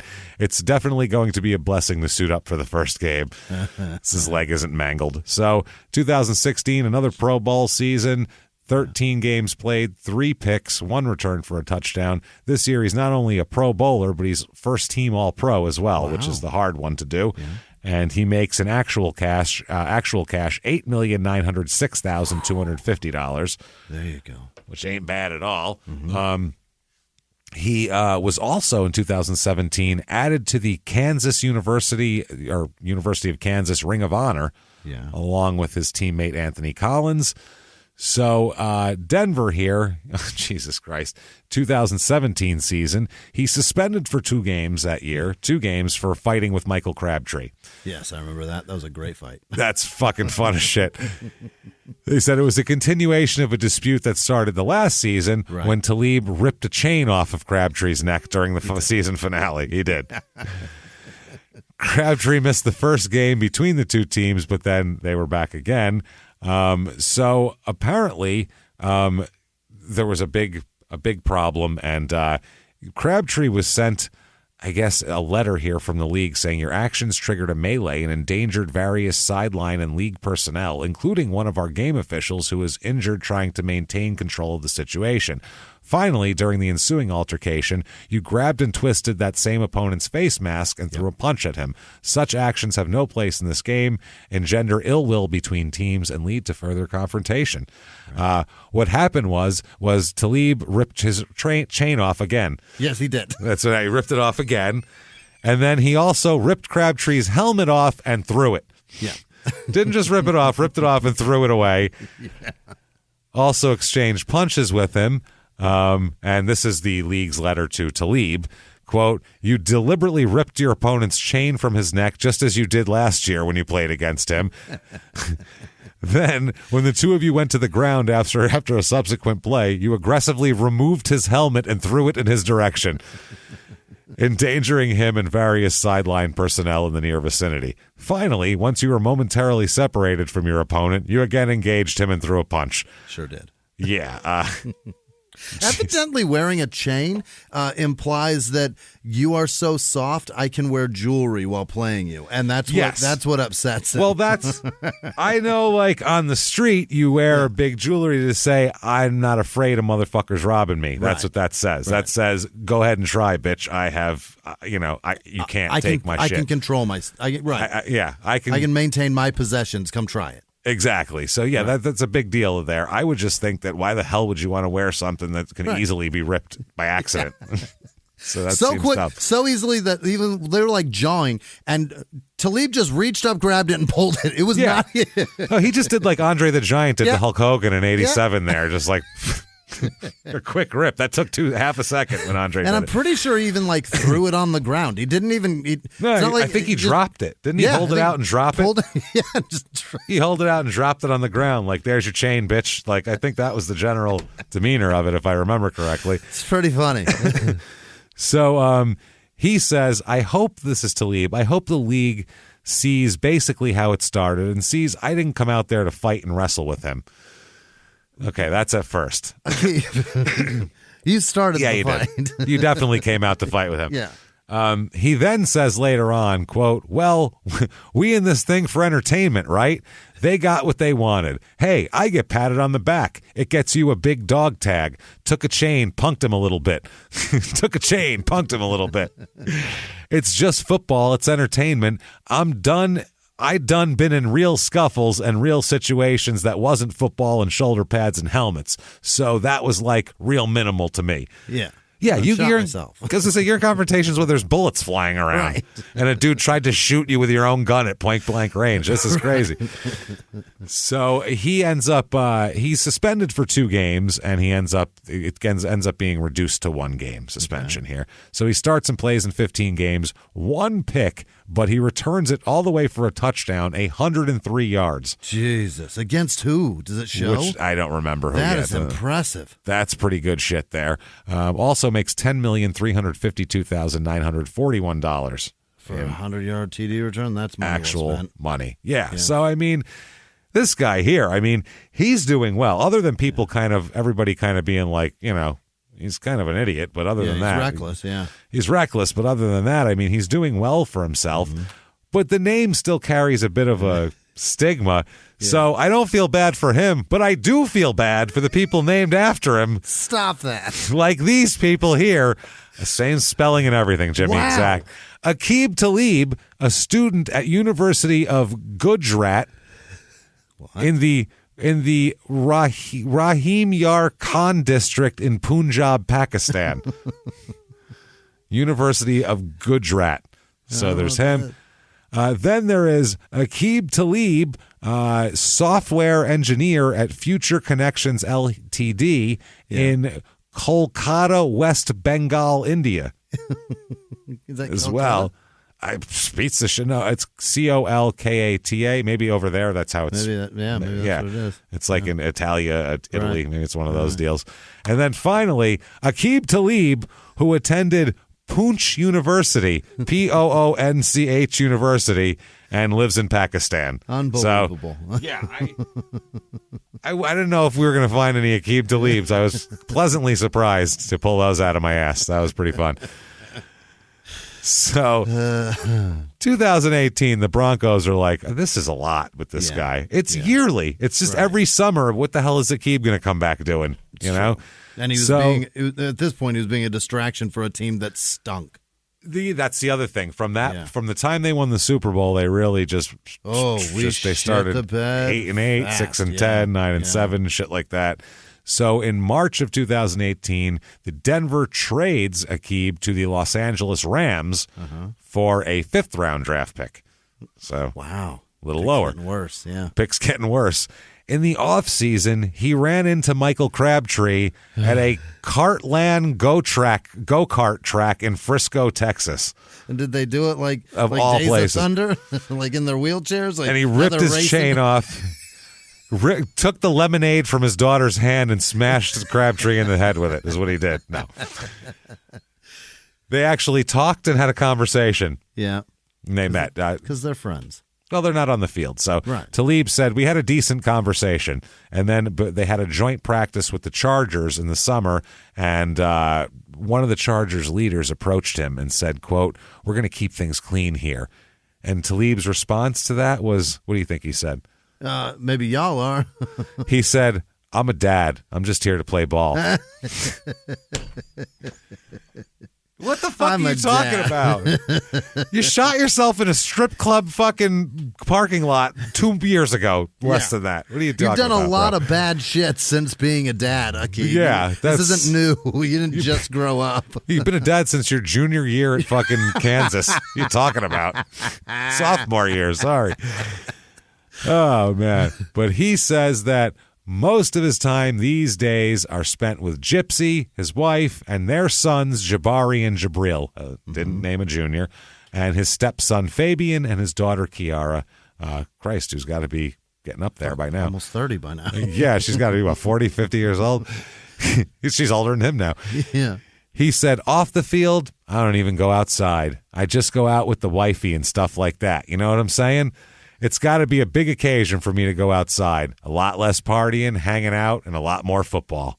Good. He's done now. He's good now. He says between the film work and his body work, which he devotes 10 hours per week more to football than he used to, he says, I've always been a leader in the locker room, but it was more like with the off-the-field stuff. The coach is like, we can't have him as a captain because there's too much stuff going on. But I always been a leader. To get the tag and the stamp means a lot because they made him a defensive captain. Yeah. He says that this is the best version of him that he's ever been. Okay. He is so good now. He almost says, I'm good now. He says, quote, I'm a true pro, on time and everything. Now? Now. Like your 9th year? I'm on time now. That's his. He said, good off the field, good with my family at home. I'm in a good spot. Good rep around my job. That was one of my goals in the NFL, not just to go to the NFL. I want to go. I want to go. Then when I see somebody at the mall, they know who I am. I think I'm at that point. He wants to be like face famous. Yeah. He's always like that. He says, though, no matter what, his faith has seen him through. He says, quote, whatever you want is there for you as long as you work for it and pray for it. Being around my mom and dad and brother and my family who grew up with that faith, you know what I'm saying? So every time something going wrong, all I could find myself doing was praying about it. Praying. Please, God, I know I messed up on it. If there's one reason I'm successful, it's because I really believe in God and really believe that he's running all this. Also, I'm lucky as shit. Also, yeah, I have bullets that are magic on me as well. So he also likes Sean McVay a lot, the Rams coach. Does he really? Yes, he said, I just remember when I first got there, that first team meeting, how he had everybody's attention. Everybody was really buying into what he was saying. That was April. If the head coach has everybody buying into what he's saying in April, man, that's a great sign. Yeah. Yeah, he's a young, energetic guy. Yeah. He says that he's ready to do whatever the defensive coordinator, Wade Phillips, wants him to do. He said he'll even cover tight ends. He doesn't give a shit. He's covered Jimmy Graham before. He said if Phillips wants him to cover Rob Gronkowski, he'll cover Rob Gronkowski. He doesn't give a fuck. Of course he'll do that because Phillips just won a fucking Super Bowl with him. Yeah. In Denver. Yeah, he's like, that's exactly what it is. And if a coach comes and gets you again, that means that he likes something about you. Look, you notice all those quotes about when he shoot himself or get arrested? Yeah. None of them were from Wade Phillips because you don't ask coordinators, so they don't have to deal with that shit. They're like, I don't care. Problem. Get me a guy who's doing 20 at state prison. I don't give a fuck. It doesn't matter to me. I need a guy who Michael Crabtree. That's it. That's all I'm asking for. You answer the questions. I don't have to do that shit. So Talib said about Gronkowski, it's difficult. He's big, he's fast, he's physical at the top of his roots. All in all, he has a Hall of Fame quarterback throwing him the ball, so the ball is pretty much going to be where he needs it to be. That could be a tough challenge. So, but he's ready to do anything, and Sean McVay feels the same way about him. Really? He said Aqib is just refreshingly himself. He doesn't have to. I think the best thing about Aqib is he's not trying to be somebody that is a charismatic presence where people are drawn to him. He's just that way because of who he is. Mm-hmm. I think what resonates with players is sometimes that's themselves. That's secure enough in themselves to not try to be anybody other than themselves, where they're comfortable enough in their own skin to just go about their business. It just described comedy, too, so that's interesting. Yeah. He said he loves football. He likes being in these atmospheres, and I think that's why people like being around him, and I'm sure glad he's with us. Mm-hmm. Christ, he could have said that way easier, that second paragraph. That was a lot. Yeah, that was. Is Sean McVay, does he have brain damage of some sort? Is he all right? It was hard for me to read because the words don't normally, it's like all out of syntax and shit. It just doesn't go like that. He speaks weird. Yeah, he does. So 2018 Rams go 13-3. And they beat Dallas in the first round of the playoffs, 30-22. They beat New Orleans, which was a load of horse shit. That was the worst. Yeah, a bad call. That's the worst call in the history of NFL refereeing in a game that mattered. The guy blasted him on purpose. Yeah, it wasn't even like, you could see it was a penalty. The guy was doing it on purpose to get the penalty. It was literally like an NFL blitz play. Remember that game where you could just blast the receiver? Boom. And the guy was on purpose doing it. Yep. Just make sure he doesn't catch the ball. Mm-hmm. Fuck it. Rather have him be on the 1 yard line than have them be in the end zone. And they were like, no, that's fine. I'm sorry. That's crazy. But ridiculous. They go to the Super Bowl and play maybe the most boring Super Bowl in history, a 13-3 game against the Patriots. Mm-hmm. Oh, that was so fucking dull. So, there's that, and they lose to the Patriots, and that's when Tom Brady leaves after that and all that shit. He does make $11 million this year. Holy shit. Not too fucking shabby. 2019, in October, they place him on the IR for injuries, and then later on in the year, he's traded to Miami. Oh, no. It's Aqib and a 2020 fifth-round draft pick for a seventh-round draft pick of the Dolphins. Now they've got to give a draft pick with him to get an even worse draft to get a lower draft pick. Oh, because that's 2 years from then. They're basically dumping his salary is what they're doing. Miami's willing to pick it up. So that year, he only plays in 5 games, has no picks, and that's going to be the end of his career. He ends up being, I guess New England wanted him to come back for the next season, and he said he was done with football. He just said he didn't want to move on.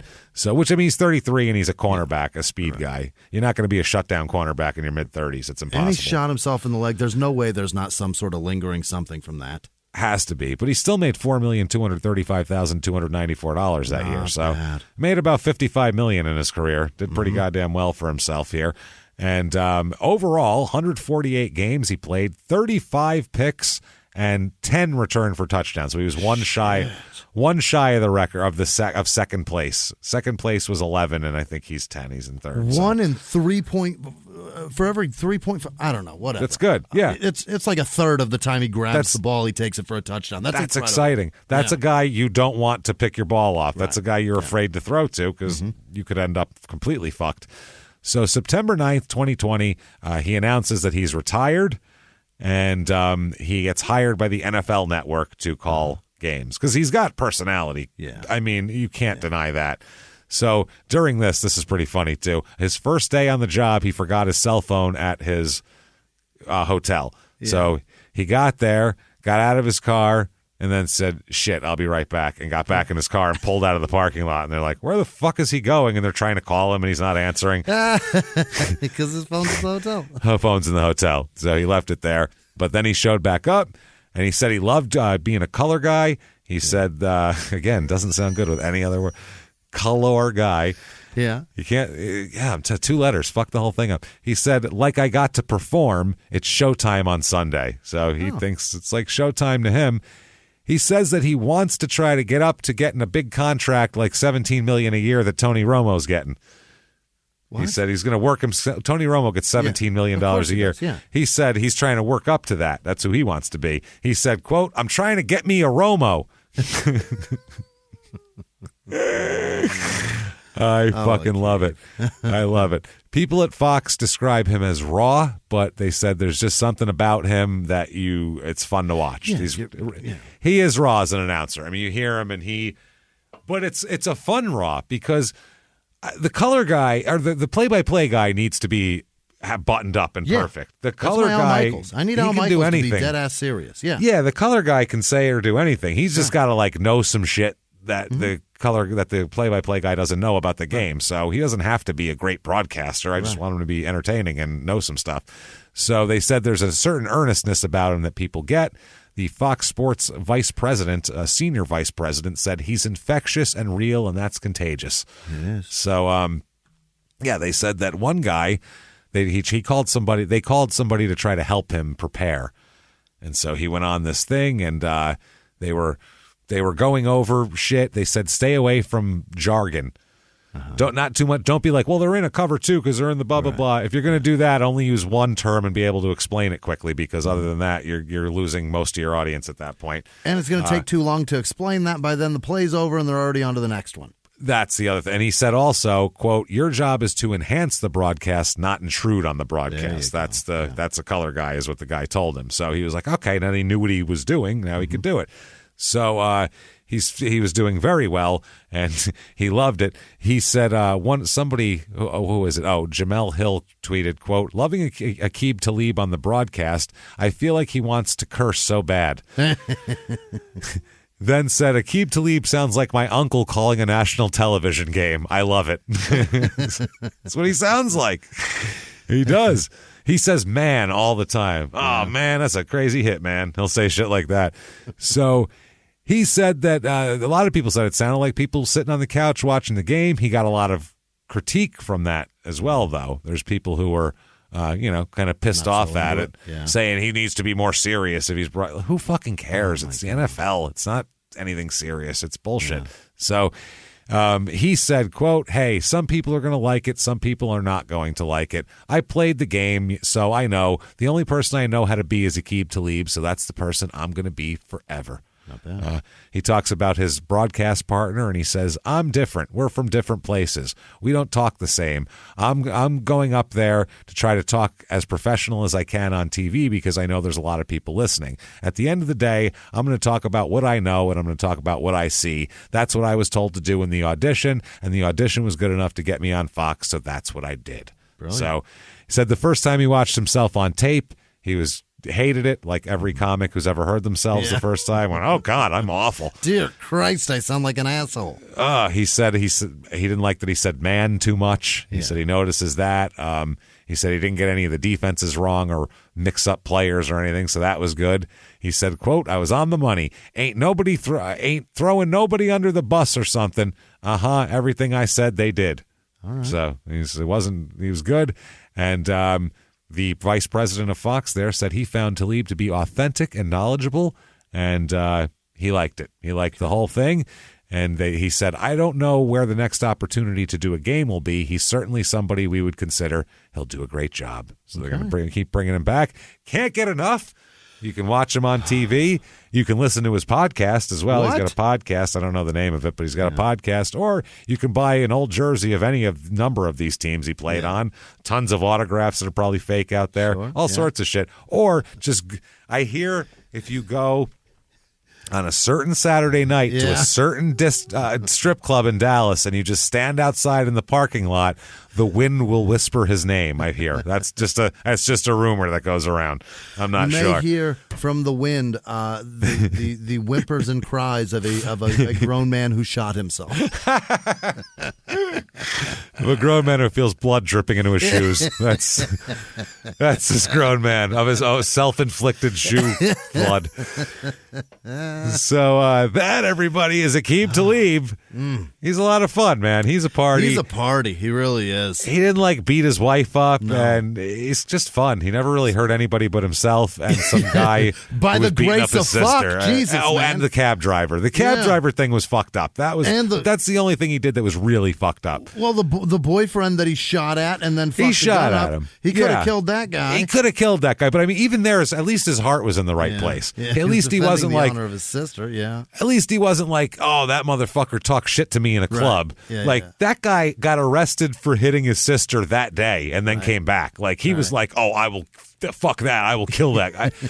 If you had 7-8 hours to brew on the fact that somebody beat up your sister that you're real close to, and then he came back, you'd be like, oh, get in the goddamn car right now. Yeah, I might have a loaded weapon nearby. I could see that even. Yeah. So either way, that's Aqib Talib. If you like it, tell the world. Give us 5 stars wherever the hell you do that sort of thing. Whatever app you're listening on anyway, you can give us 5 stars. Follow us on social media or at Crime and Sports on Twitter and Facebook, at Small Town Murder on Instagram.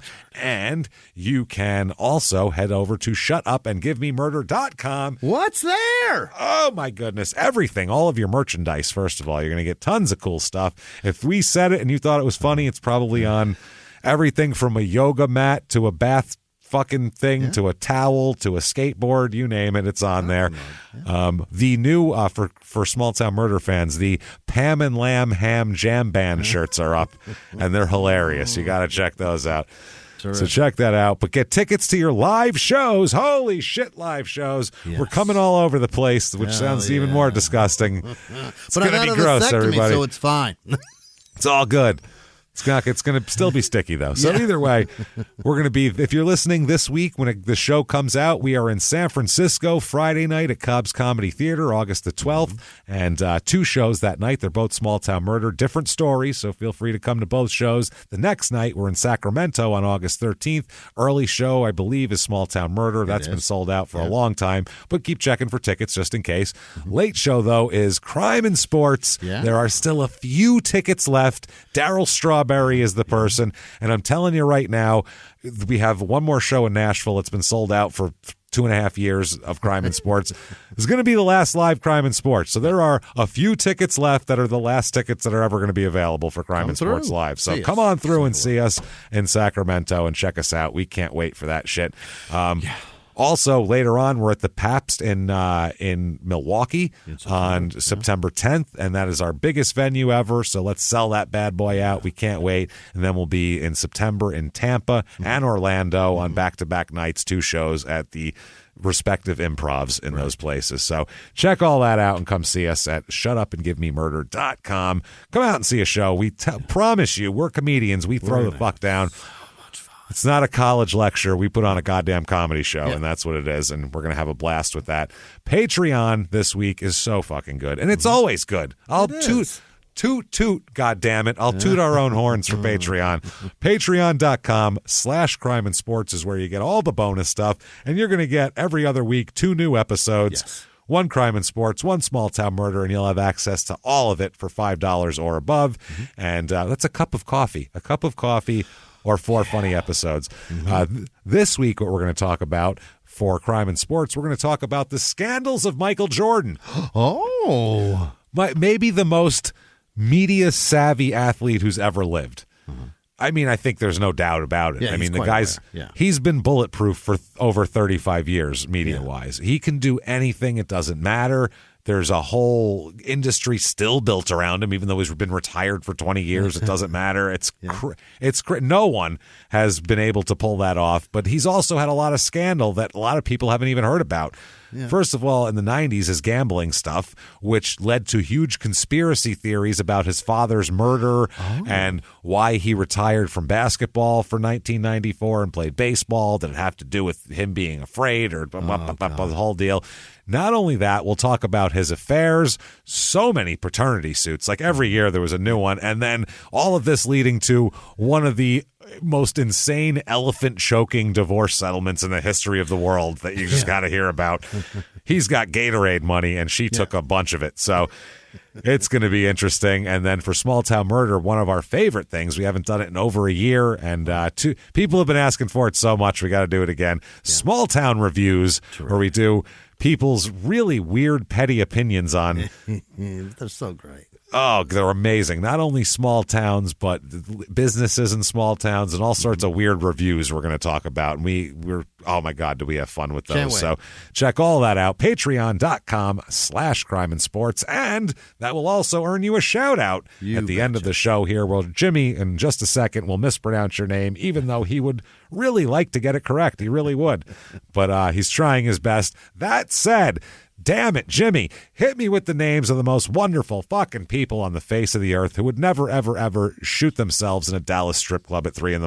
Let's go. This week's executive producers are Corporal Carl Kirshner, Arthur Lane, Jordan Bennett, Matthew Willer. Is it Willer? Is it Willer or Miller? Carl Anderson, Diana Price, Sean Taylor, and Jason Bremser. Thank you guys so much. Truly, you're amazing. Yes, other producers this week also are Donna Greeley, Mr. and Mrs. Rabbi Shmulovich, Arnold Ziffel is involved, and the Mrs. She's around Artie this Ziffel. week. Is that Simpsons? That is the pig from Green Acres. Oh, I thought that was Arnold Ziffel, right? I thought that was John Lovitz on The Simpsons, who went out with Marge when in high school. Sorry, go ahead. It's possible. Peyton Meadows, Tyler Frazier Music. I imagine that is Tyler Frazier's music, unless his last name is also music. Frank, the South African birdwasher. Happy Hour checking in Bloomfield, Connecticut. Patricia Sobral. Sabaro. She owns the mall pizza chain in airports. She's doing very well. And she's in very Portugal. well for herself. That's how well she's doing. She's retired to Portugal. Not bad. Good job. Happy birthday Sabaro. to Mitchell. He doesn't have a last name, but it's from Johanna Lair, Mara Fechner, Happy birthday. I imagine. Janice Hill, Aaron Olin, and his J. Kidd jerseys, James. He has a shitload of them, evidently. Wow. Alyssa Munn also. Cool. Clay Thorson's dad is having a fucking crazy surgery where he has to. Oh no! It's like I think it's a cochlea or something, but they're going in his brain. Oh, cool. They've got to drill his brain and fucking awesome. No, it's worse because there's like stem cells involved. It's an amazing surgery. I don't know what it. I'm gonna have to ask Clay more. He's gonna be about fucking bionic after that. He's gonna be able to see through walls and shit. That's gonna be awesome. He's super jacked about it. Yeah. Kay Bartlett, James Warren, Susan Rydissel, Shailene, Seb Mjornstead, Orla McAvoy, Megan Roundtree, Gia S. Landis, what the shit? Ashley Olsen, Colby Harvey, Lisa Pace, Annalise Prasser, Miss Koch, I think, MS, I don't know. Christine Anson, Ethan with no last name, Ashlyn Knerth, Philip Leftwich, Tara Wallop, Terry Pitcher, King Ellerin, Jillian Price, Molly Meyer, Amber with no last name, Amy Morrison, Lovely Linda, Melissa with no last name, Ellie O'Leary, Kayla with no last name, Tony Eakins, Kelly Phelps. Tony, and also Tony. Angie Langstrom, Aaron Crabtree, Michael's brother. Kelly Phelps, I said that. Jamie with no last name. Rebecca Rampley, Anthony Brinkley, Darian Brigand, Katie Reberg, non-league nomads. I don't know who they are.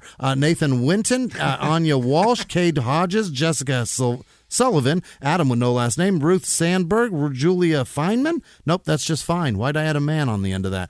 What a disgusting thing to say out loud. Isaac Frazier, Annie Forchetti. Hey, I think I got that. Amanda Forchetti also, and Annie. Amanda J with no last name. Emily Allison, Jasmine Brill, Double Panhandle, Caveman Luke, Kylie Nelson, Crystal Lovedahl. Oh, Lovedahl. Jesus. Shirley Weiland, Lauren Brennan, Travis Webb, Wes Wazerzinski, Sarah Hawthorne, Hawthorne probably, Julia Fine, Jeff Miller, Carol Lee with no last name, Cicely Brianna Cameron, Timothy Big 12. That's what that is. Jimmy's brain broke. I'm like, why is there numbers in that? That's not right. Big 12 Richards, Victor Gonzalez, Tamara Ayers, Edward with no last name, Katie Carter, Catherine McIver, Christina Zucker, Emily with no last name, Kelsey Rowlands, Jenna Wieshenreiter. Oh, boy. Caitlin Edinger, Kendall Connell, how would you say that? Connell, I think. Cynthia Carroll, Alexis Loving, James Shearer, Gretchen Beatty, Patrick Leon, Jeff Thomas, Chris Odom, Joe and Nicole George, Greg Haney, Jamie Agosto, Adrian, that's a Darius Kling, Kylie Beasley, Molly Beal, Chris Stroop, Andrea Nguyen, Nygwin, I don't know. Flo Hiltz, probably. Zachary Berry, Don Vlechek. Danielle with no last name, Christian Anderson, Scott R., Javon Giles, Serena James, Andrew Stevenson, Ann Becker, Tracy Vigas, Kayla Jadiayi, Krista Suiters, Colleen, Michael Monroe, Madeline Torres, Tyler with no last name, Michael Cutler, Giselle with no last name, Keith Connors, Alan Natalie, Sweet Guy 07, I don't know, Tyler Steerwalt, Rendy Durham, Donna Smalley, Wesley Buckley, Yvonne Buxton, Deborah Wilkins, Jay Barnes, Carol Shepard, Aaron McLean, Colin with no last name, Andrew Flannery, Cameron with no last name, Allie Powell, Toka Nelson, Toka probably, Matthew Underhill, TJ Tarrant, Haley with no last name, Trent Gwynn, Lucy Cuniff, Ashley Barks, Michaela Maroquin, Christina Rice, Casey Little, Alex Lampkin, Jeff I imagine that's Jeff and Natalie Stinson. Unless Jeff's got a Natalie middle name. Taylor, Nicole Anderson, Raspberry Wasabi, Tyson Watt, David Matson, Ashley Horesco, Julie Colt, Daniel Parker, Josh with no last name, Jennifer Heinlein, Helen Hammond, Samantha Burton, Ganesha Woolfolk, Cecily, that's Cecil, DeBeers, Madeline Hamilton Veal, Patrick Ryan Fitzpatrick, Ben O'Rain, Archdemon 007, Tracy Hayden, Aaron Hummel, Dusty Tatum, Ava Adele, Greer with no last sexual, name. Dusty Tatum. It really does. Get your Dusty Tatum out. With your Dusty Tatum. That sounds like a sex move. I gave her the Dusty Tatum and it was fucking... She liked it, though. No, she was into it. It was weird. Very, very accommodating lady. Chicks don't like the Dusty Tatum. She was into it. Miriam McAdams, Claire Diekman, Philip Short, Jeff Page, Paget, Leah Roos, Monique McCandish, Chris Matherly, Kieran S., Jessica Lynn, Dylan Stepp, Concrete Mama, Jay Ricard, Keston Altman, Zoe Lewis, Grace Darling, Marie Miville, Michelle Duncombe, Nathan R. Guard, E.T., Peyton Larson, Justin Tomlin, Christina Arbogast, Ryan Bensley, Mary Stratton, Gary with no last name, Aaron with no last name, Kat Randall, Jamie Barber, Tobias Munter, Melanie Bandy, Drew St. Germain, Taylor Mowbray, The Grinch Precchiato, Appreciate.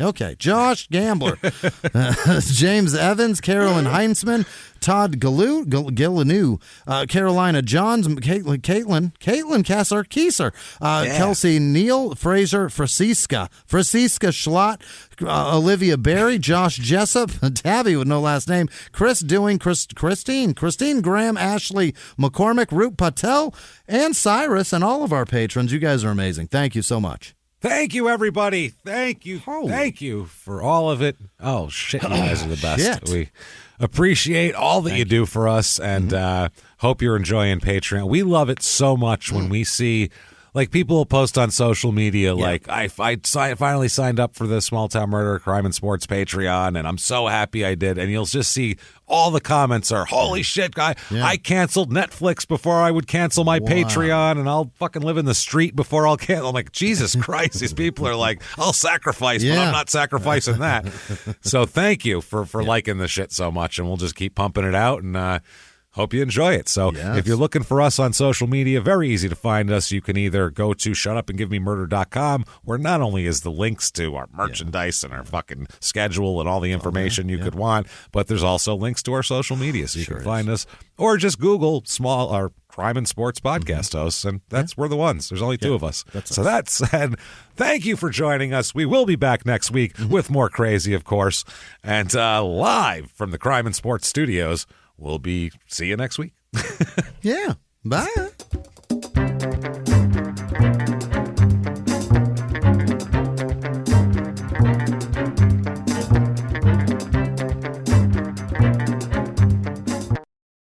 If you like Crime and Sports, you can listen early and ad-free now by joining Wondery Plus in the Wondery app or on Apple Podcasts. Prime members can listen early and ad-free on Amazon Music. Before you go, tell us about yourself by filling out a short survey at Wondery.com/survey.